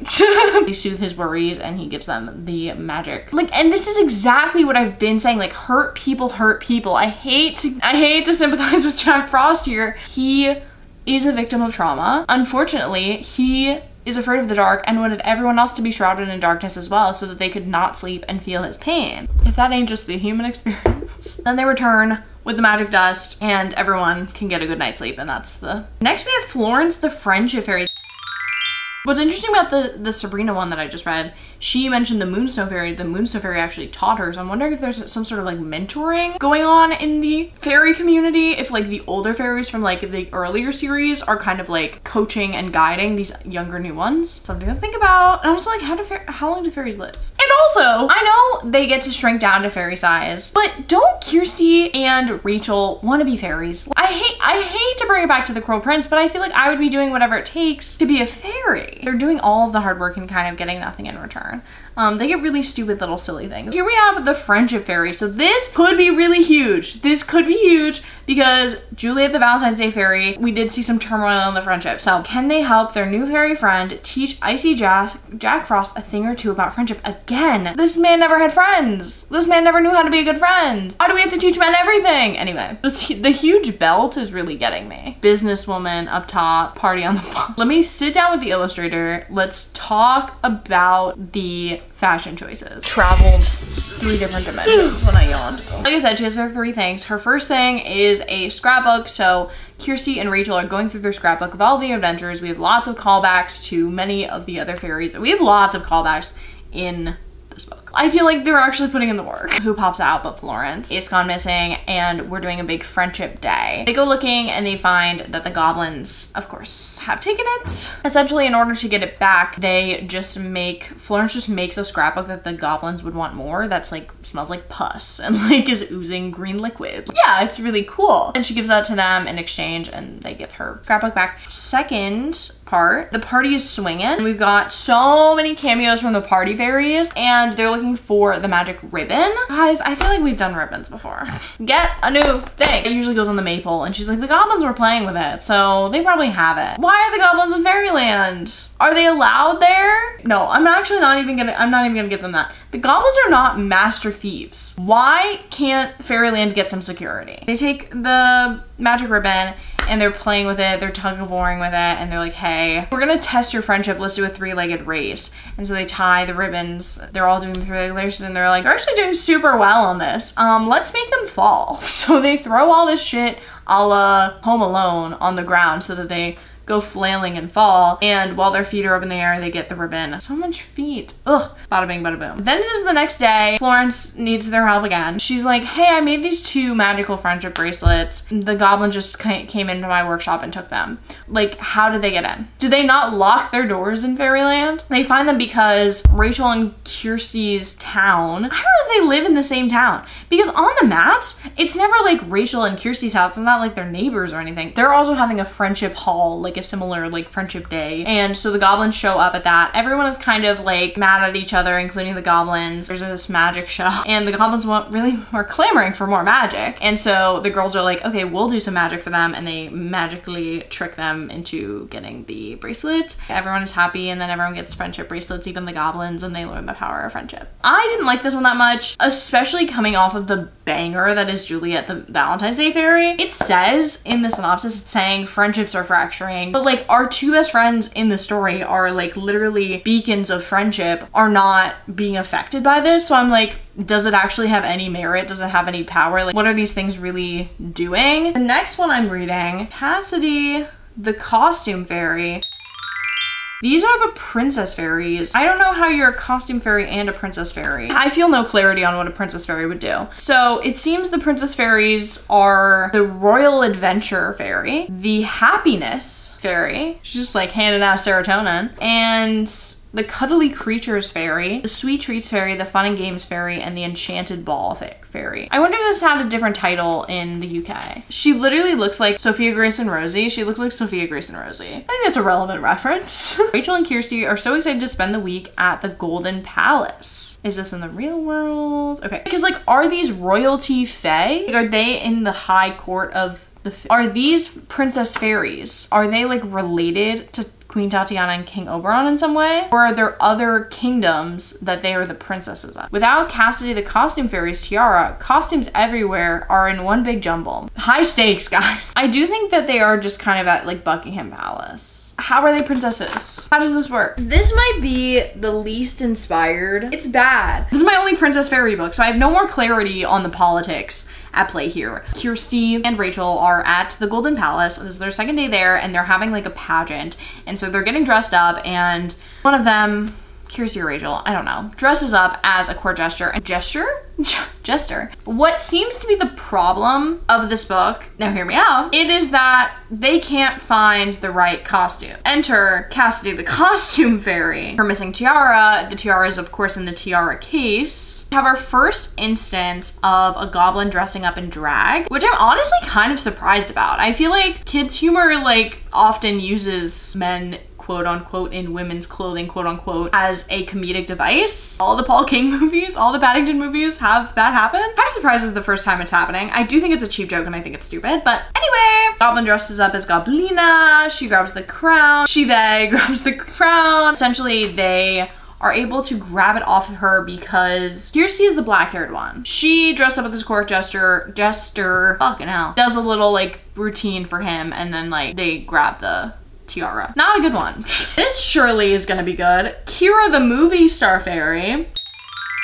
This one I've been excited about. I've been known to love a little glitz and glamour, a little Hollywood magic. Wait, they should have made a series, Hollywood Magic Fairies. It's also really interesting because these are British books, so their take on Hollywood is gonna be really interesting. A real Hollywood blockbuster is filming in Kiersey's town. Again, why are we always in Kiersey's town? Unless the girls can help Kira track them down, movies everywhere will be doomed. So I'd love to know what a movie star fairy actually does for the greater good, other than be fabulous. Is she the reason movies get made? Is she the reason we have the film industry? I don't know, I feel like magic and the technology of film don't really work in my head. Oh my god, I would love to see like a magic film movie, like about a magical film set. Not like a horror film set, but a magical one. I'm also 11 hours in case you were wondering. I think I lost brain cells reading this one. I don't know what I thought. I don't know if this sounds crazy to you, but I thought that Kira the movie star fairy was a movie star. Like, that made sense to me, right? This is about a movie being made essentially about the fairy world. Stay with me. And it's starring this like famous movie star, and basically everything is going wrong because these 3 items are missing: the magic scripts, the magic clapper, and the magic megaphone. Let me tell you what each of these things do because it is so perfect. I love it and it makes so much sense. So the script, of course, make sure that everyone knows their lines. Megaphone, make sure that the director can do his job. And the clapboard, makes the cameras work. Okay, so like kind of all the components. So we start with the script. So obviously everyone's forgetting their lines, drama, drama, drama. The goblins, of course, are nearby rehearsing the lines. Find out that Jack Frost himself like really wants to be a movie star. I'm kind of confused on this one because I'm not sure if he wants to be like a star and a director, or if he just like doesn't know the difference, or this book doesn't know the difference, because he is directing the goblins, and the goblins are the stars. So in this first one, the girls dress up as talent scouts. Now I do love how they dress up. The dark glasses, like business woman attire, very fun. And they just basically trick the goblins into doing some improv games. They get the script that way. For the magical megaphone, obviously the director's words are not being heard. I don't think it's with the first one, but with the megaphone specifically, Kira okay, so like this movie star that's in this movie is like her protege, and she actually like has so much, like the whole fairy world has a lot at stake in this franchise, which is really interesting to me. She actually gave this magical megaphone to the set for them to have like a really great production. Go to Fairy World, they talk to Queen Tatiana, and she's like, Jack Frost wants to be a director now. So they come back and they find him directing the goblins. They're kind of just like in back alleyways, like in the, like they're shooting outside this movie. They're just also kind of like in the forest as well. And the way that they get this back from him, I don't know, it doesn't really make sense to me. One second he's yelling at them through it, and the next second they're like, well, let's put in earplugs and then we can't hear him. She like went into the megaphone, and then the next second they had the megaphone. So I'm not really understanding. To the enchanted clapboard, this one obviously makes the cameras work, so huge. Goblins have the clapper. They're on a trampoline for some reason. They're fighting over it. The lengths that Daisy Meadows goes to not name the goblins. One is called the skinny goblin and one is called the plump goblin. Hey girl! They're fighting over it, and basically just like in their dispute, they end up taking it back. I'm not loving it. And I do think Kira's a little stupid. The clapboard got stolen from her movie studio. Are they making movies in Fairyland? What does a Fairyland movie look like? One thing I did notice that I've been noticing in these books is while most of the characters are female or female presenting, the people that are in positions of power that are not really like characters because they're not really given anything to do, but that are like the director in this one or the camp counselor in the Night Fairies, those are all men. So all of the people in positions of power outside of like Queen Tatiana are all men, but everyone around them is women. I don't know what exactly to say about that, but it's like director has to be man, camp counselor has to be man, and I'm gonna keep an eye out for that because I am very interested in what these are teaching kids about like gender roles And I do think there is kind of this understanding that like you can be anything you want to be, look at all these different types of fairies, but it is interesting then going and saying like only the men are getting positions of power. Anyway, yeah, I'm getting to kind of despise the special edition, but of course the next one is also a special edition. This is Angelica, the angel fairy. Now I think we're getting somewhere. Now we're friggin' cooking. So is she an angel or is she a fairy? There's some other books that are like blatantly like religious, like there's like Christmas and holiday fairies. I think I'm very interested in what this is going to say about like what angels are. Okay, I'm already confused. Sorry, I just read the like one sentence and it says Winter Wonderland. Angelica makes sure that peace, love, and harmony are spread throughout the land. I finished Angelica the Angel Fairy, and this was in fact a Christmas story. I don't know why. We're finding out that they do an extracurricular activity. They are brownies, and so they do a lot of like volunteering and things like that. So they're volunteering a lot in this book, which means they're good people and they're going to heaven. They are setting up something at the retirement home in the beginning, like people are squabbling pipes. And we have a little cameo for Melody the Music Fairy, of course, who has the pipes. But Jack Frost and the Goblins. Basically, Jack Frost is trying to use these pipes because they're supposed to like make people like good natured. He thinks it means like to literally follow orders, but it just means to like get along. The way they're solving their problems lately in these books just doesn't make sense to me. So one second Jack Frost is holding pipes, the next thing they're covering, they're in little fairy form and they're covering the holes so there's nothing coming out. And then Angelica taps her wand, she shrinks the pipes and then she has them. So good for her. Then we have the Snow White Feather. One is about love, perhaps? They are going to another retirement home. Everyone's being so mean, sour pusses. The goblins have the feather. The goblins have a pillow fight. So there's feathers everywhere. So they have to figure out where the magical feather is, the Snow White Feather. And literally Angelica, the angel fairy, just asks the goblin to give her the feather and he gives it to her. I don't know. Our last chapter is the one where I don't know what they're doing anymore. This is the Enchanted Name Scroll. And so what we have learned is that angels and Santa, they go together. They're hand in hand. Our Enchanted Name Scroll is Santa's naughty and nice list, but it's just like a nice list essentially. And so Jack Frost has stolen it because he wants to be on it and he wants gifts. Rachel and Kirsty are visiting a children's hospital. They're in the hospital. They're trying to write Jack Frost's name on the list. Essentially, through a sequence of events, they go up to Jack Frost and they're like, hey, to get on the nice list, because it's not working, you can't just write your name on it. It's not gonna work. It's magical. What if you just like gave that to us and that would be your nice deed and then you'll be on the nice list? And he was like, yeah, okay. And then he gets like really excited. A lot of this book was just kind of like asking for things and having those things be handed to them. So unsurprisingly, I didn't like the Angel Fairy book. Finally, we have some shorter ones. We have the Fashion Fairies and Tyra the Designer Fairy.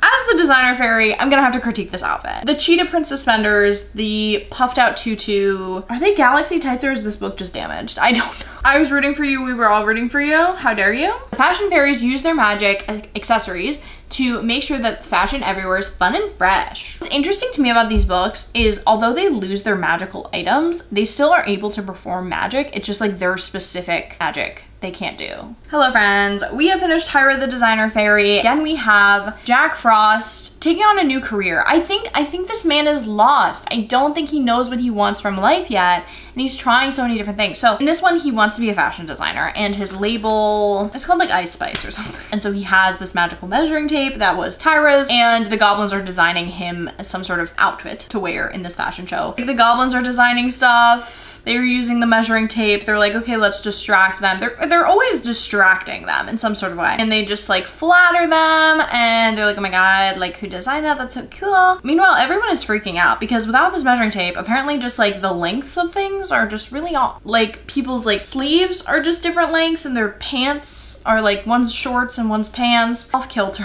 So the flattery doesn't work and then they distracted the goblins with ice cream at a nearby ice cream parlor. They get the measuring tape. Very excited for Jennifer the Hairstylist Fairy. Oh, she has a magic hairbrush. Love. I do think she's so cunty. I do wonder how they're going to style Jack Frost's hair. Like, how do you style hair like that? It's from what I gathered from the previous books, his hair is icicles. He is maybe made out of ice. Is there blood in there? I don't know. Oh my God. I hope to see Jack Frost gel his hair back in this one. I enjoyed this book. Okay, are all of them silly? Yes, to a certain extent. Some of them I find more amusing than others, And this kind of reminded me of, I've read so many now that I don't really remember. I think it was the saxophone fairy. It was fun in that way. I was correct in saying that like all these people are having bad hair situations, but it's kind of like, it's very comically bad. Like it's just like outrageously styled, and they're all blue, except Kirsty and Rachel.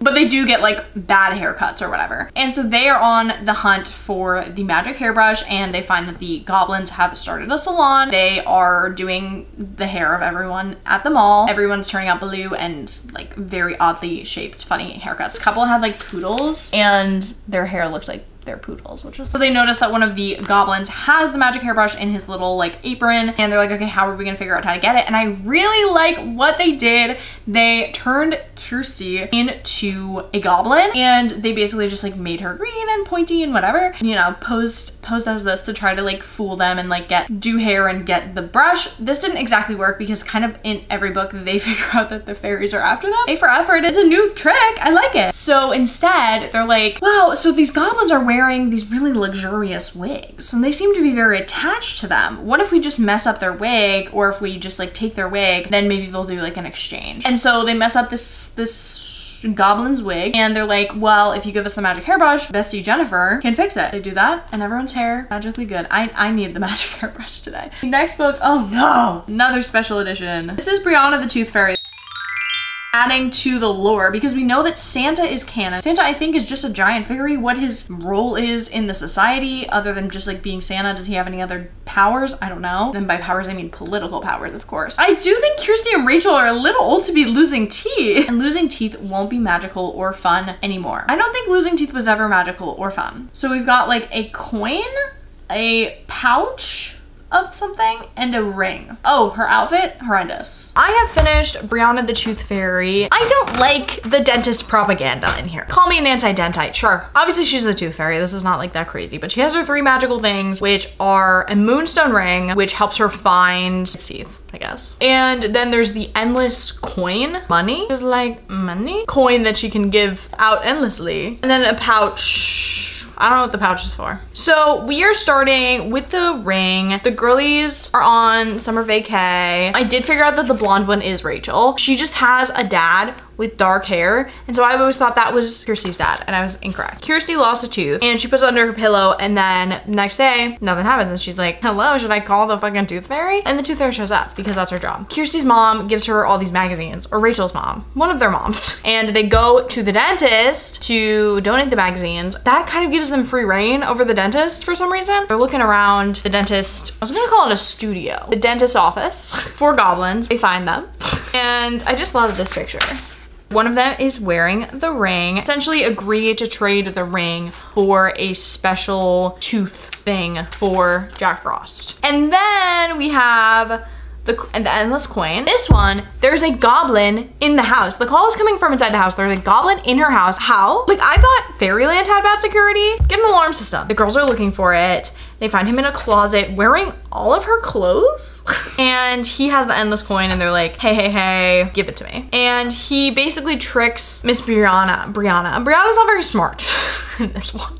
He's like, hey, it's right in my purse, why don't you come get it? And she flies into the purse, and he goes, but luckily, Dog to the rescue, Buttons, goes after the goblin in fancy dress and like attacks him, and he drops the coin and they get it. And then there's the enchanted pouch. This one is also about going to the dentist. They travel to Jack Frost's ice palace and they go visit him in bed, and he's like, he's not doing well. He has a toothache. And they're like, baby girl, like come to the dentist. Like let's get that baby pulled. And he's so nervous about it, and they bring him in and he gets it pulled and he feels all better. And he's like, okay, but I'm still not gonna give you the pouch. What if we gave you like a memorabilia to remember your tooth? A tooth thing. And he was like, sure, absolutely. Will it make kids wanna floss? Let's move on. Moving on to the superstar fairy. This is Vanessa, the choreography fairy.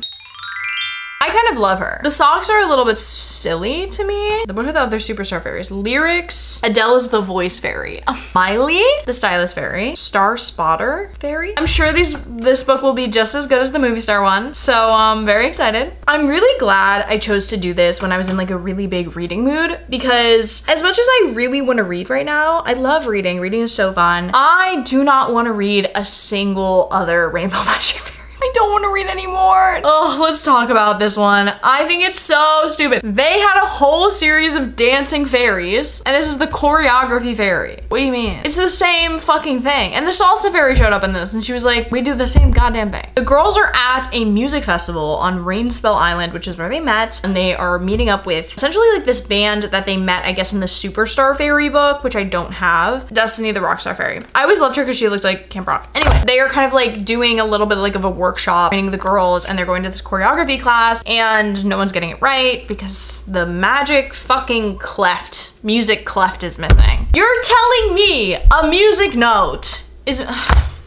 The goblins have it, and the goblins are, of course, the boys that they think are dancing, because boys don't exist in this world. Boys only existed in like one series of books. They actually don't exist in the world. There are goblins. Goblins are boys. Actually, wait, I'm connecting dots. This series of books is saying that actually only women exist. Only women deserve rights. If you are a man, you are actually a goblin, except for that one series. I kind of like that. Anyway, because they're doing really good at dancing, so Nessa uses the last of her power to transform one of the girls, it doesn't matter which one, into like assistant to the choreographer or something like that. And she just like convinces them to show off for her and like prove themselves in order to get a magic cup of sorts. While they're dancing, they take the cleft off of them, and then all is well. Problem is, I've read like 30 of these now, right? I'm also in the middle of like 5 other books, just like on my Goodreads. If you look at my Goodreads, I'm in the middle of like 5 other books. They all sound so much more interesting than these books. And I know I have so many left, but I'm gonna keep going because it's only 1 p.m. I'm only 13 hours in. We might have some world development here, which is exciting. This is Carly the School Fairy. I am excited because we've never seen the girls at school before. They've always been on vacation. God, how nice it is to be wealthy, to just be on vacation with your friends all the time. I was gonna like make a broader point of like, wow, like what are these books saying about class? And they're saying how nice it is to be on vacation with your best friend all the time. Are about to go head to head. Wait, rivals to lovers? Wait, are they actually in love? In a school contest, there's going to be a spelling bee and a science fair. That seems like overkill to me. Followed by a dance party. That's too many things. All in 1 week? Jesus. Magic items look to be sunglasses, a briefcase, and a disco ball. It's testing my patience. Though I know every special edition book I read is gonna be 150 pages, they're so long to me. So, really interesting stuff going on. I know I'm reading these all in 1 day, so I may be missing things, and it may take me 30 books to pick up on something. And that's why I'm reading so many, so I can really connect the dots. So I have learned that Kirsty and Rachel are long distance friends, or at least they're short distance friends. They live in 2 different towns, and that's why always on the map I'm like, where the fuck is the other one's house? They're always over at each other's houses. But today, no, in this book, they are having like a kind of school crossover event. So like the spelling bee is like, I guess, a citywide spelling bee, and the science fair is you know, within 4 schools, and then there's a dance. First one, we have our magic satchel. And what this does, I'm gonna do a really good job of explaining this one because I don't know what the other 2 do. I really don't understand.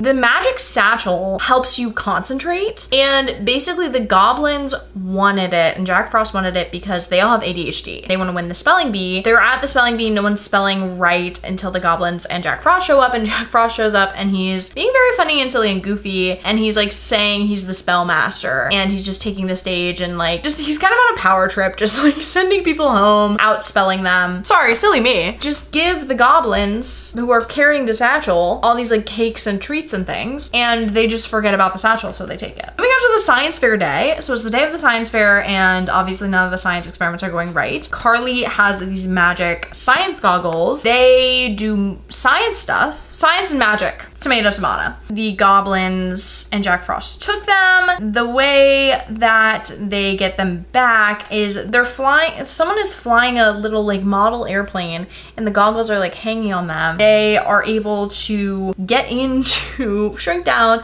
and get into the plane and get the little goggles. And they kind of like confuse and trick the goblins by like making one of them like really small, like a fairy, and then he gets like very disoriented and bewildered. And then once they get him back to his normal size, he forgets about the goggles, so they get them. Do they win the science fair? I don't think so. Oh, Kirsty's school was awarded first place, but I don't think she won. And then we have the dance. This one to me makes the least sense. Lest you forget, we've had dance fairies. We've had choreography fairies. A disco ball is going missing, the magical disco ball. So basically the goblins show up and we find out that Jack Frost actually wants the goblins to go to like normal human school because he thinks that will like help them be better behaved. They are also going to be the band performing at the school dance. This magic ball is helping them in what way? I don't know. Do like the callback. I like that we're bringing back Jack Frost as the front man, doing his little rap, his singing, because he's a performer at the end of the day. Like, I love Jack Frost. And so essentially they make a kind of like replica ball that's even shinier and glitterier. And they're like, hey, don't you just want like this one? It's like nicer. And they just like swap them. This book does have like a stunning conclusion, I have to say. We don't have like an epilogue of like them at the school dance. They actually go back to Fairyland, and the Fairyland Palace is actually having a party, and all of the party fairies are there, and all of the nighttime fairies are there, and a lot of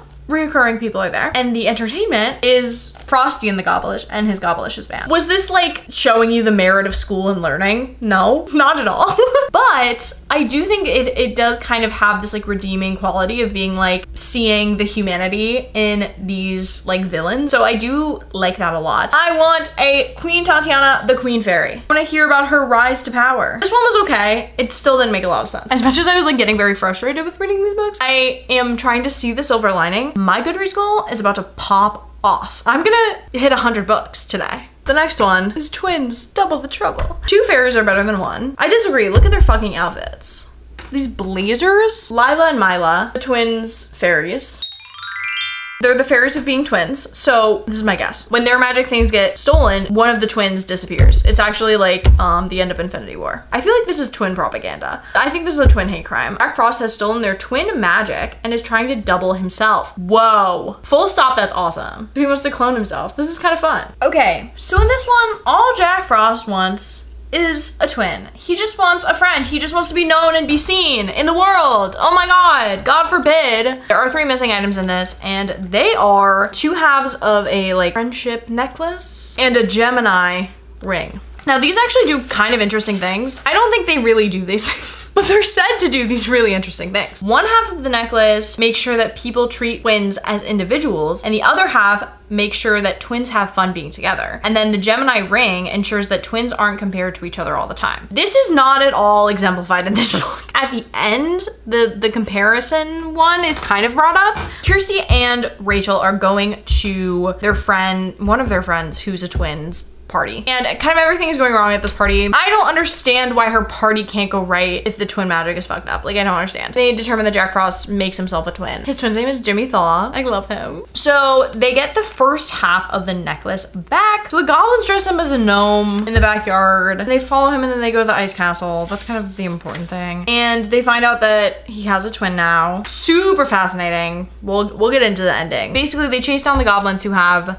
the pendant and they clone them all. So there's doubles of all of them and they get very confused and they get the necklace back. Then I really like how they get the other necklace back as well. So they head back to the Ice Palace and they kind of get to know like the dynamics between Jack Frost and Jimmy Thaw. And it seems like, I hate to say it, a kind of evil and good twin situation where Jimmy Thaw is the good twin. And so they're like, he seems like a reasonable enough guy. I think if we just tell him that this necklace is stolen, he'll just give it back. And so they just like have to figure out a way to like corner him, and they do eventually. And they're like, hey, bestie, but that's not yours. And he's like, oh, okay, here you go. So that's solved. And then the Gemini ring, they are at a like twin competition. Is that a thing? Like a twin conference? I hate to say this, but it does happen in the book. Rachel and Kirsty are then made into identical twins.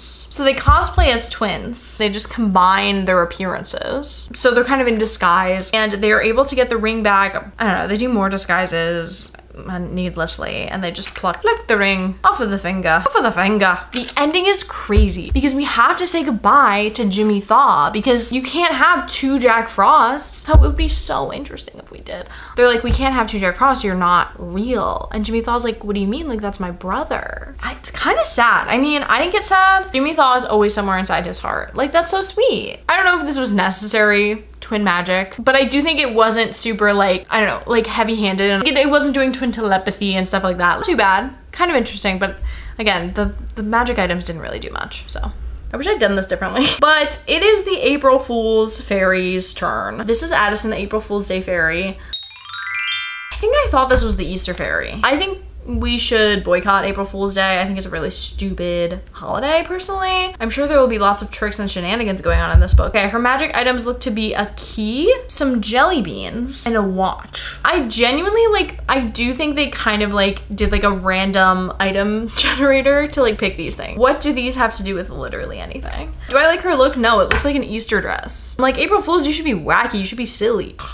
April Fool's Day. I know I don't like this holiday, but I still don't like it after reading this book. We're starting out with our missing watch. The watch controls the timing of a joke. The girls are headed to school together. They're actually, one of them is visiting the other school. Just kind of like everything is not hitting the mark. I think it's Rachel is like tricking her parents all in the morning, and they're just like, they don't care. Like, she literally put salt in her dad's coffee, and he's like, oh, it tastes pretty good to me. And it's like, what the fuck? So they're looking for the watch. Bing, bam, boom. It's on their teacher's desk. They take it off the desk. Next one is the can of jelly beans. And the can of jelly beans is, of course, like this joke can of jelly beans that, like, when you open it, it like springs out at you. Make sure that the joke works. Yeah, that the joke works. Listen, I didn't write this book, and they are kind of like in the cafeteria, like fumbling around, trying to do jokes. They try to pull this I didn't like this joke. They try to pull this joke. Addison, our moral compass, April Fool's Day Fairy, is like, why don't you just like give your friends cookies with toothpaste in them? That'll be funny. I don't think that's funny. I don't think that's funny at all, but they don't eat them because like the jokes aren't working because they don't have the jelly beans. And then you know what's great is that goblins walk by dressed as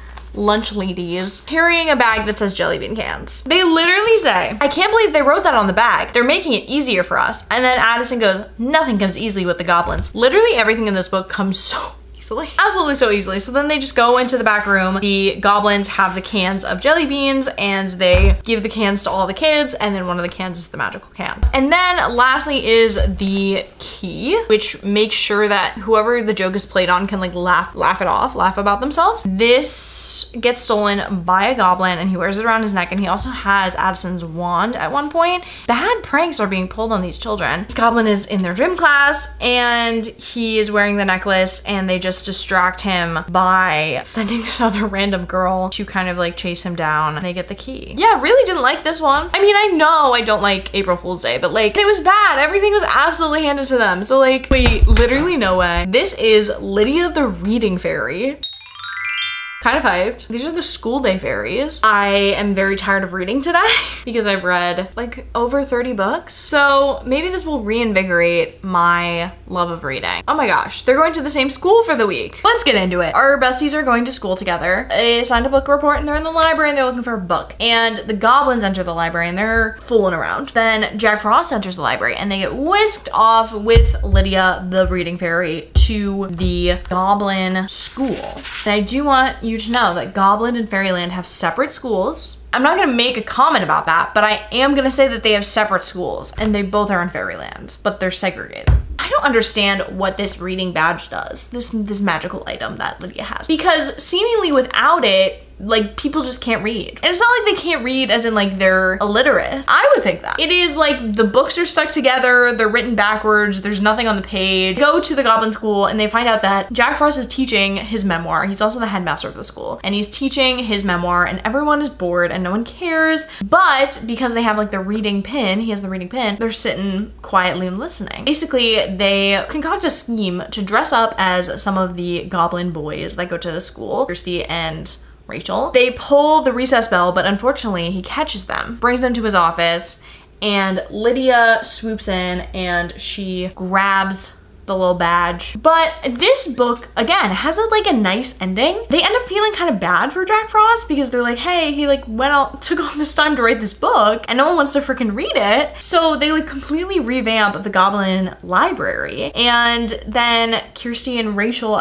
end up doing their book report on his memoir. That's cute. I did lay down while I was reading and I did almost fall asleep. And Hilda's in my spot on the couch right now, so I think I have to like sit up straight. The next one I'm going to read is Zadie, the Sewing Fairy.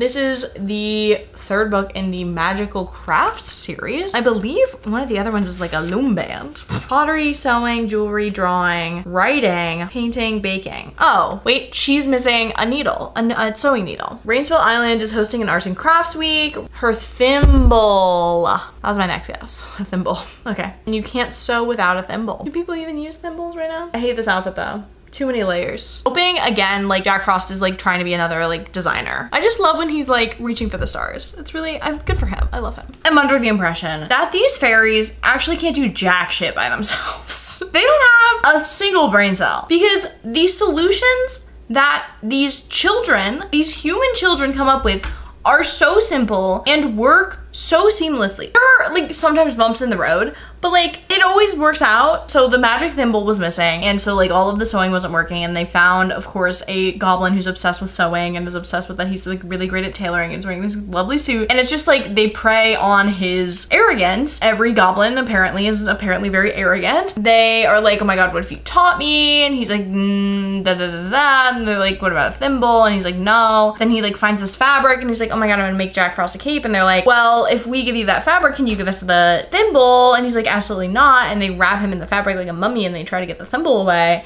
And then they're like, just what if like we just taught you how to sew and you didn't have to use magic and you could just learn how to sew? So like, am I supposed to believe? This is like the kicker for me. No one in Goblin Land knows how to sew, knows how to draw, knows how to read, write. What else have I done? Dance, swim, love, be a good friend. Like they don't know anything. How are they like functioning as a society if they don't know any of these things? Because all of the solutions to these problems are they're like, we'll just teach you how to be a better friend. We'll just teach you how to sew.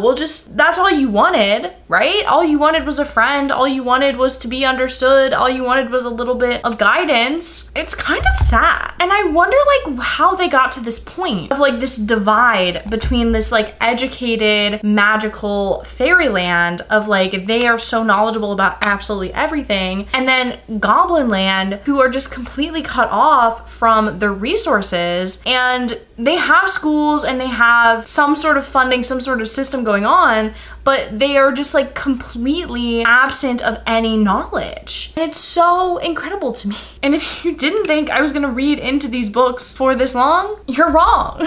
I know I have another special edition one next and I'm just looking at it because I hate those. I actually despise them. I think I used to like the special edition ones as a kid because it's like, you know, triple the amount of story. They make no sense. Here we have Chelsea, the Congratulations Fairy. I don't know why I said it like that.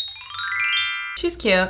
I like her. Rachel and Kirsty are thrilled to be attending the graduation of Rachel's cousin Ivy. So we've got a balloon, a flower, and a scroll of some sort. Possibly the diploma. Hi friends, I have finished Chelsea the Congratulations Fairy. When they have like one special item, they can like make it kind of work. But I think that when they have like 3 for the same fairy, it's just too many things. One is confidence, one is courage, and one is like seeing things through. Confidence and courage to me are just like way too similar, but I would think that this story is mostly focused on Rachel's cousin's graduation and how she's feeling not confident, discouraged, but no. We are seeing this exemplified in a bunch of like random people. So like we're starting off at a baseball game. Kirsty is chosen to do the opening pitch and she just like feels very nervous about it. I know why this is. It's because of the tulip. They go on a little journey and they find the goblins who have all these tulips, find the goblin who has this one tulip. Wait, in his pocket? And this looks really suggestive to me. They kind of just take shit in this book. They just like take shit back. Oh, are you gonna sit on my lap? And then we have the balloon. So they go to the zoo. The goblins are like posing as street vendors selling all these balloons. They're like, hey, I'll have a bunch of balloons. And this magic balloon sends this goblin soaring up into the sky, and they're like, well, we're not gonna help you get down until, and so he's kind of fighting for his life at this point, and he agrees to give it to them. And this is because not the penguin fairy, but the penguin keeper at the zoo is having a bad day. But at the end of it, you know what, she feels better. And then we have the diploma, obviously, and we're at graduation and everything is kind of going awry. They find the goblins on a boat and they're like, we want to give this to Jack Frost because he graduated from his masterclass in ice magic. They wanted to get him something, so they wanted to give him this diploma. And they're like, why don't you actually just throw him like a fun party? I'm like, actually, that's a great idea. We'll do that. And then they give them the diploma. This book made me think about something, and I do keep saying everything is handed to them. So there's a moment, or there's like a chapter in this book where they're kind of like not doing anything, and they're like, Queen Tatiana said, wait for magic to come to you. So they kind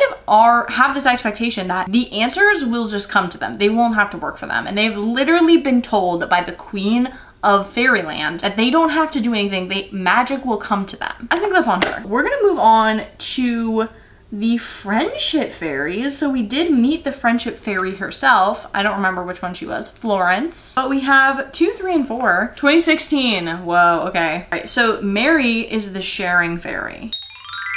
So I'm guessing there's gonna be a lot of not sharing, and then she's gonna find her magic yin and yang charm. I am hoping that they will amend the mistakes of Florence. So Mary is here to Sherry. The problem is I found another book I don't like. And unfortunately, I feel like more of these I don't like than I do, especially as we're going. Our girls are at camp. They are at Rainsville Island summer camp. And basically they've met like a ton of other besties there. The besties are not bestieing. They're really being bad at sharing lately, except Kirsty and Rachel are somehow like immune. They're doing fine, but all the other best friends are at each other's throats. They go to the tennis courts, the goblins are on the tennis courts, they get wrapped up playing a game, they get literally wrapped up in the nets, and then they drop the keychain. This one is the laughter fairy.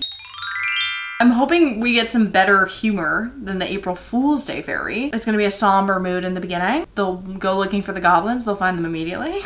They will negotiate until they get what they want. New lore just dropped. So what I've learned is that in Florence the friendship fairy, when they got those like friendship bracelets at the end for helping her, those protected their friendship. That is why they are not susceptible to any of this stuff that's going on. Okay, an explanation, but that whole book they were not susceptible to what was going on either. So we're talking about laughter today. Laughter is the best medicine.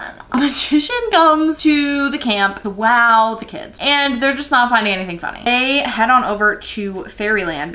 Let's see what's going on over there. They find out that Jack Frost has become a comedian. He has taken up stand-up, and he is now the greatest comedian that ever lived. I love this for Jack Frost. He's wearing the pendant and he's telling jokes. Just the crowd's eating it up. And they are like, okay, we need to figure out a way to get this off of him. And of course, their first plan is to like appeal to his sense of superiority. They're like, okay, we're just gonna charm him and just like really just like praise him. Then what they end up doing is they make a bunch of like whipped cream pies and they start throwing them at like the goblins and stuff. And Jack Frost is like, that's so funny. That's funnier than anything I could ever do or say. So I'll give you the pendant back if I can just like throw some cream pies. He ends up with cream on his face and everyone laughs and it's a jolly old time. I like the stand-up element of this.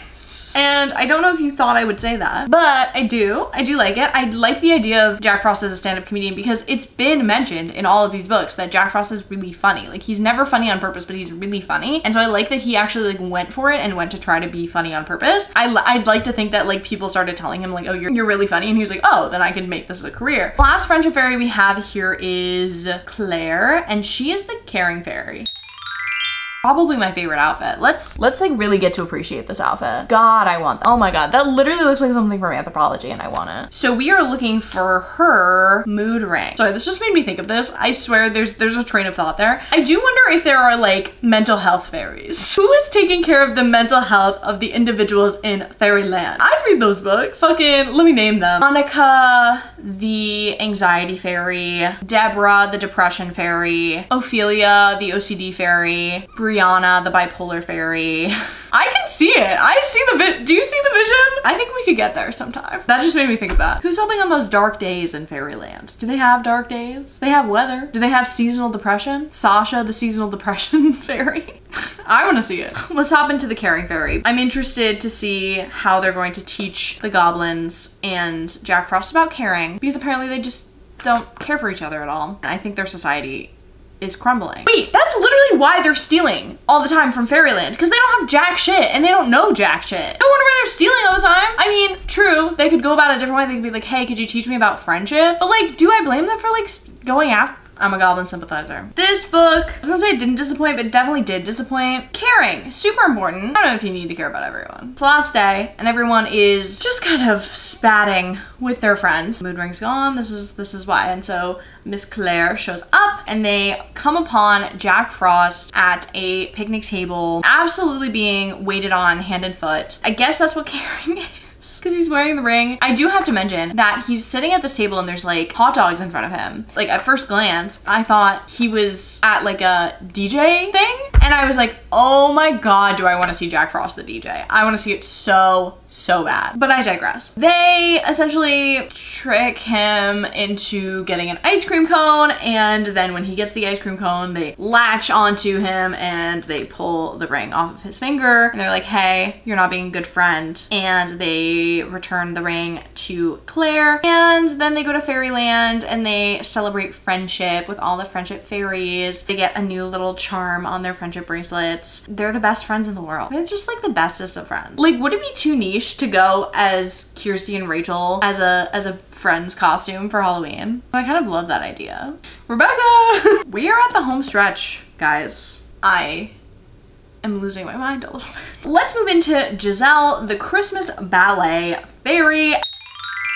If they don't succeed, holiday shows everywhere will be ruined by Fairyland's biggest Grinch. Lowercase g Grinch. There's shoes, there's a bag, and there's a water bottle. Why are there so many winter ones? I do want it to be Christmas, so I'm hoping this will give me Christmas vibes. I'm very much like, I want it to be fall or I want it to be Christmas. I do remember there are so many like Christmas themed fairy. There's Holly the Christmas fairy, so that's like obvious. And then there's the Star Fairy, Stella. I think she's Christmas too. And then there's the Christmas sleigh fairy, and then the Christmas tree fairy, and the Christmas stocking fairy. And then the angel fairy we also found out was a Christmas fairy. I love Christmas, and I love Christmas too. I didn't love the angel being a Christmas fairy, but like I do love like a Santa, like celebrating family presents. Christmas. Giselle, the Christmas ballet fairy. Now, the Christmas ballet that they're going to is not the Nutcracker. As someone who has seen the Nutcracker like every year since I've been alive, I don't understand this choice. It's Swan Lake.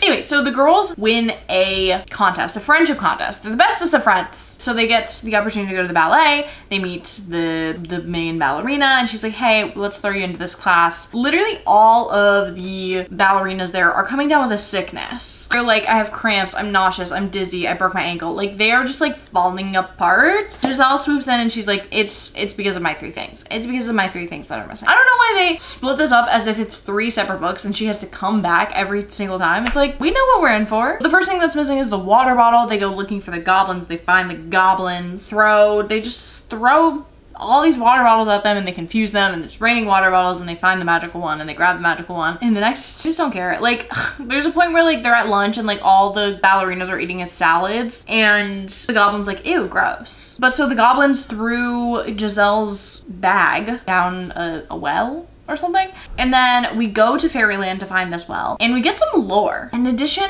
to that one frog I kind of fumbled, we have learned that the frogs in Fairyland, the footmen, so there's just like a bunch of them. They didn't really do anything in this, but I just want to mention it. And we kind of just like get a bigger scope of like all of Fairyland. Like when Tatiana pulls out a map and she's like, the Forget-Me-Not Glades. And so they go to the Forget-Me-Not Glades and the goblins are there and they're throwing the thing down the well and they're gonna distract the goblin, and Giselle makes the trees sway and dance and that distracts them and they pull the bag out. The last one, it is like the day of the performance. Giselle's silver slippers point shoes are missing. They find that Jack Frost has started his own ballet company and he is of course the star of it as well. Has been using the ballet shoes to perform beautifully and good for him. So the girls dress up as reporters and they're like, oh my God, you're so amazing. Tell me more. They get his shoes off. They send him to Giselle. Not a lot of Christmas vibes. A lot of ballet vibes, which I was like, I should watch Dance Academy again. Now we are moving on to the farm animal fairies. I do have 3 of them. Okay, so in the new books, like, you know how I was like, oh, they changed like the illustration style and the cover design? Now the series, they only have 4 girls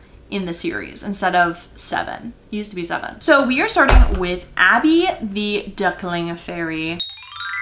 Jack Frost has kidnapped the farm animal, fairies, and magic animals, and everything at Greenfields is all mixed up. Debbie, what did I say? Did I say Abby? It's Debbie. Whoops. And find Debbie's duckling. Okay, super rude about this one is this book is 65 pages and the resolution happens on page 50. I just felt that it was going on a little long.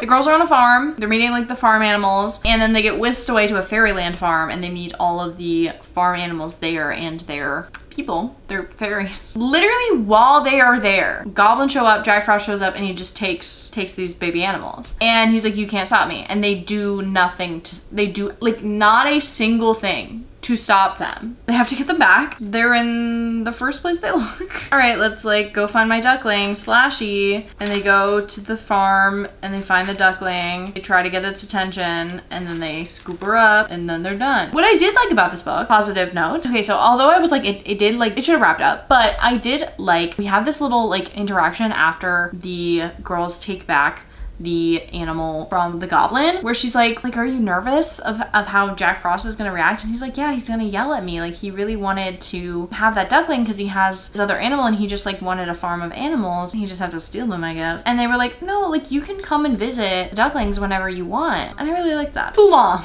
Moving on to Elodie, the lamb fairy. I don't like about her character design, it does look like she's wearing like not wool, but like lamby textured. The lamb's named Fluffy, the duck is named Splashy, and then the goat is named like Garbagey. It's named like Munchy, Chompy. Fluffy is just like one step up from Lammy. Jack Frost has not learned that these lovely fairies will share with him. He just needs to fucking ask. Long story short, they found Fluffy. Basically, the girls are on the normal farm, on the real world farm, and they are like supposed to take care of the baby lambs. But the lambs are acting weird. They are acting like cats. And that was like the thing in the duckling book is the ducks, or the ducks were acting like dogs. And I kind of like brushed past that. I was like, I don't know, what? So now the lambs are acting like cats. And they jump over the fence. Miss Elodie shows up and she's like, hey, I'm looking for my lamb.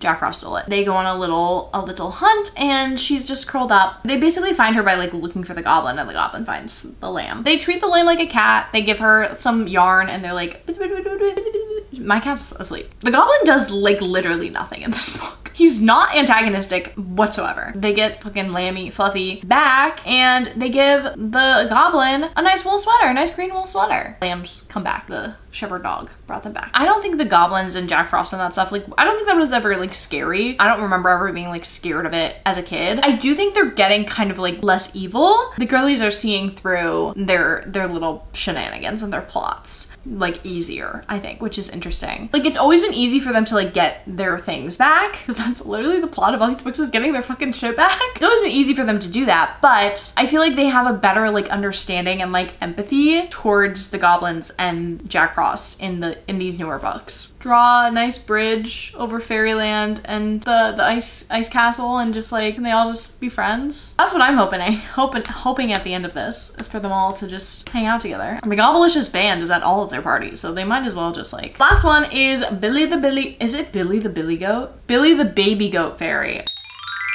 I was gonna say, if it's Billy the Billy Goat Fairy, that's crazy. She would like goats. I feel like this character design, she would like goats. Chompy. So we're gonna find Chompy. What a finale. I actually thought this book was kind of sweet. So of course, they're looking for Chompy. They pretty much like find him like immediately. And they're like, he's not like acting like his old self. And then right then, Jack Frost pounces on the situation, takes the goat, gets out of there. They're like, what the fuck do we do? Along comes Jack Frost's little creatures, his little, I think they're geese? They come trotting along because they love Jack Frost so much. They're like, let's like go follow him and bring his pets and show him like he already has like great pets that love him so dearly. So they do that and he like tears up and cries because he loves his pets so much and he has been neglecting them. He's like, it was beautiful. It was beautiful. And he gives back the goat and farm opens. Like, I wasn't really paying attention to that plot line. I know at the start of this video, you were all like, character growth is not gonna happen in the Rainbow Magic Fairy series.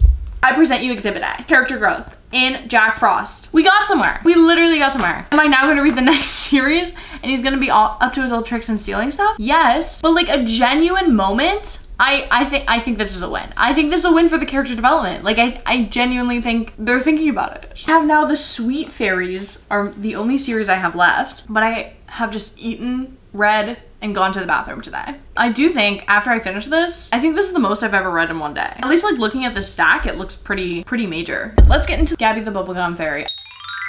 I'm really anti-gum. I don't know. I just think it's really gross. It's not really food and it freaks me out. I was grossed out by this book. But we're in Candyland. I don't know what's going on. Are they on vacation again? I don't know, but the girls are in Candyland. Meet some friends on the playground and they're trying to like befriend them, offer them gum, and it's like, oh, it's bad.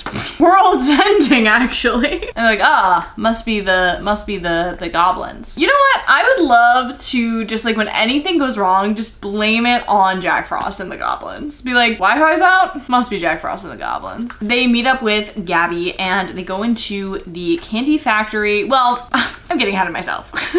They disguise themselves as goblins and they try like a good cop approach, they try a bad cop approach, and they try to get the gum from the goblins that have it, kind of through it, and they trap Gabby in a bubble gum. Yes, in a bubble. They pop it, she's fine. They go head into the factory and the girlies are running amok in the factory. The goblins are running amok and they're like, how are we gonna like get them to, you know, stop? And so they put them on a conveyor belt and the goblins fall into this vat of sticky, it actually just like makes me nauseous to think about, like sticky gum stuff, and they just take the magical gum from their hands, blowing bubbles till the cows come home. I don't know, I don't really have much to say about this one. It's just, to go from like the earth fairies that are like saving the environment to the jelly bean fairy, it's like really silly to me. But yeah, let's go to the jelly bean fairy. I can get more down with jelly beans. They encourage you to read all of these books like so much that there's a checklist in the back of all of these. I didn't mention this. I am 17 hours and 21 minutes in. Okie dokie, we found the jelly bean. Actually, there was one magical jelly bean. Guess what? Jack Frost has a little bit of a sugar addiction. I have no like greater reason other than he just really likes sugar and that's why he wants all the jelly beans. Like, I don't really know what the deeper meaning. Like other things is like companionship and love and understanding and like whatever, but like he just wants all the jelly beans in the world for himself. Like, okay. You're telling me this is the same guy who cried over a geese? Actually, 2 geese. They're coming back from Candyland. They're staying with their aunt. I didn't really mention this. One of their aunts, I don't know who. So she works at Candyland and she's like delivering prizes to like just like good Samaritans. And they're going to this animal shelter to deliver a prize there. At this animal shelter, they have one of those like big jars. And it's like, if you guess how many beans are in the jar, you get a prize of some sort. And they see the goblins come in and they just take the entire jar and they dump it out and they go on their merry way. They're like, okay, what are they doing with all those jelly beans? So they travel to Fairyland and they find out that Jack Frost has this sugar problem. It's concerning at this point. He's standing on a hill of jelly beans, which is not sanitary and a little bit gross. And so the girls kind of entrap him in this tornado of his own creation of the jelly beans. They, you know, get the magical jelly bean from him. They are able to make jelly beans taste good again. And then the girls go back to the animal shelter. They are given a prize for something. They're always getting prizes. I don't know. They actually give it to this other kind Samaritan at the animal shelter. It's very nice. And they all enjoy some jelly beans. Then I have 2 winter special edition books. Yeah, they're both 2017, so I don't really know. I'm going to read Alicia, the Snow Queen Fairy, next. Which is interesting because obviously Jack Frost, from my best understanding of having read over 40 of these books, he doesn't have like he has like freezing magic. But like, other than that, I'm not seeing him have like a lot of other magical powers. It's kind of entering his realm. Oh my god, they should stop shipping people in the Rainbow Magic Fairy books. I feel like they should team up and do evil. I do think she looks like a sleigh. And I was wondering, I thought perhaps this came out like close to like when Frozen came out, but it's 2017. Frozen came out in 2014 to the best of my recollection. So she's missing 3 things again. She's missing a magical snowflake, a magical mirror, and an everlasting rose. Now let me tell you what these fun little objects do. The snowflake keeps winter contained to a season, contained to a moment in time. And then the magical mirror, really interesting. This one, the enchanted mirror helps everyone see the difference between good and bad, obviously within the jurisdiction of the Snow Queen Fairy. And the everlasting rose ensures that new life is still growing underground and that flowers will appear again each spring. So we're starting with the snowflake. We find Mr. Jack Frost himself doing a dramatic reading of the Snow Queen. He kind of like, I don't know, I think he likes the Snow Queen in some ways, or the Snow Queen fairy. I don't know if they're the same person. That's unclear to me. He does in fact want her power. And he's like, you know what, I'm getting Queen Tatiana and Oberon next. So he's reading the story to his, I was gonna say disciples. He's reading the story to his goblins, and he has like the snowflake just sitting next to him, and the girls spot it. Alicia tries to distract, and the girls try to grab, but of course he notices them and he snatches it away. Don't you fret, girls. It gets tossed into the air, and who grabs it but Miss Alicia? So winter weather, check. Next up we have what's right and wrong, knowing what's right and wrong. The mirror. This is kind of like a weird chapter because, so we know that now people don't know what's right and wrong because this mirror's missing, because Jack Frost has the mirror. So we start with like, the girls are like at their wintry house in the winter. Their dad's like, I want you to stay up late and don't get a lot of sleep. And they're like, the fuck? That's their indication. They know that they don't know right from wrong. And then they find out that Jack Frost has this mirror, and he's also enslaved other fairies to do his work for him. So they're scrubbing the floor, and they're like, I love my job. I love, like, they are like zombified. They are brainwashed, if you will. And it's all because they looked in this mirror, the squad. They find that the mirror is in Jack Frost's pocket in his castle. That's where they're at. And they are able to retrieve the mirror by kind of like, it's like a trip and fall and scoop and situation. The mirror ends up getting held up to Jack Frost's face, and now he doesn't know the difference between right and wrong, even though it should teach you the difference between right and wrong. So I'm kind of confused. Bad is good. No, wait, I'm getting this wrong. It doesn't teach you the difference between right and wrong. It makes you like the opposite of what you are, either good or bad. So think something is either good or bad. So now he is good. I don't know why it wouldn't just make everyone good, but anyway. And then there's the everlasting rose, and they have determined that it is underwater. And Alicia, whew, this is horrible news to her because she cannot fly underwater. All the fairies have gone underwater, so I don't know what her deal is. But they decided they're gonna like ice fish, even though there are goblins underwater guarding the rose. And they send some snacks down there, and they entice the goblins, and the goblins grab the snacks, and they also have the rose, and then they show them this puzzle to do, and while they're doing the puzzle, they forget about the rose, and then they get the rose. That's the end of the story. Literally, like, didn't say anything important at all about anything. Like, you could have talked about global war. No. I'm feeling this new gen, aside from the one where I was like character development, character growth, awesome. I don't feel like they're caring about issues that much. And I don't know if they're trying to teach my kids anything. My kids being me. So the last one I have here is Michelle, the Winter Wonderland fairy. So she is similarly missing a hat, a lantern, and a snow globe. I wonder what her powers are. What's even left at this point? My eyes are like glazing over right now. But I read it. Hat keeps people warm. These are the magic objects. 3 magic objects. Hat keeps people warm during the cold. Snow globe controls the amount of snow, and so people can have fun times in the snow. And then this lantern makes sure that there's the solstice and there's the growing and shortening of days. Rachel and her friend, I'm not saying her name anymore, are on vacation. I just aspire to have their family's level of disposable income. They're on like this remote Arctic island. There's a lot of snow. They have to find the snow globe, and they go on a sleigh chase, actually. So like goblins are in one sleigh, fairies and girls are in one other, and they chase and they track down the snow globe, and they get it. And then in the second one, the temperatures aren't regulated. Even if you go outside, you're freezing cold. There's one silly boy is wearing a hat and wearing the hat, and Michelle, being her little darling self, is like trying to negotiate with him and be like, please. A tubing race, and they get all of the goblins just absolutely covered in snow. Yeah, there's some problems with the sun rising and setting, and they get the lantern by going to the ice castle palace, and they fly on some birds. They get the lantern. Yay.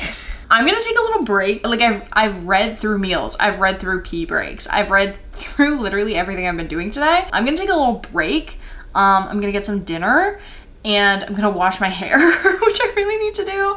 And I'm gonna just do like a little bit of a tidy up, and probably have some idea of what I'm gonna do for the next few hours because we're only 18 hours in and it's like 6 o'clock. So I realized I never exactly ended the vlog, so it's many a moon later. I kind of passed the fuck out. I was reading for 18 hours, I slept for 5, I read 46 books, like I kind of was like fully rotting in my brain and I was just losing my goddamn mind. So I did what I said. I like took a break from reading and then I just proceeded not to read. I couldn't even like, I even attempted, and this is crazy, and I'm telling you this is crazy, I even attempted to find e-copies of more Rainbow Magic Fairy books that I hadn't read in this video already, and I like couldn't find them, and I was like, the universe doesn't want me to read anymore. They're saying 46, that's enough. That's enough. So like hypothetically, if I had pushed myself more, if I had had access to more copies, maybe I could have read more Rainbow Magic Fairy books in 24 hours, but I did read a lot, okay? But anyway, this is going to be like the first video in a series that I'm doing. Like I really want to just like read a bunch of series in 24 hours, and I think that's like kind of fun. I have actually done this with the Hunger Games series, but now there's more books in that series. But yeah, I want to do some like good like childhood classics or some like generally easy to read books that I can read in a 24-hour period and read. So I have some ideas for them, but if you have any suggestions, let me know in the comments down below. And if you enjoyed this style of video, please make sure to like, comment, subscribe, do all of the things, and I will see you in my next one. Bye.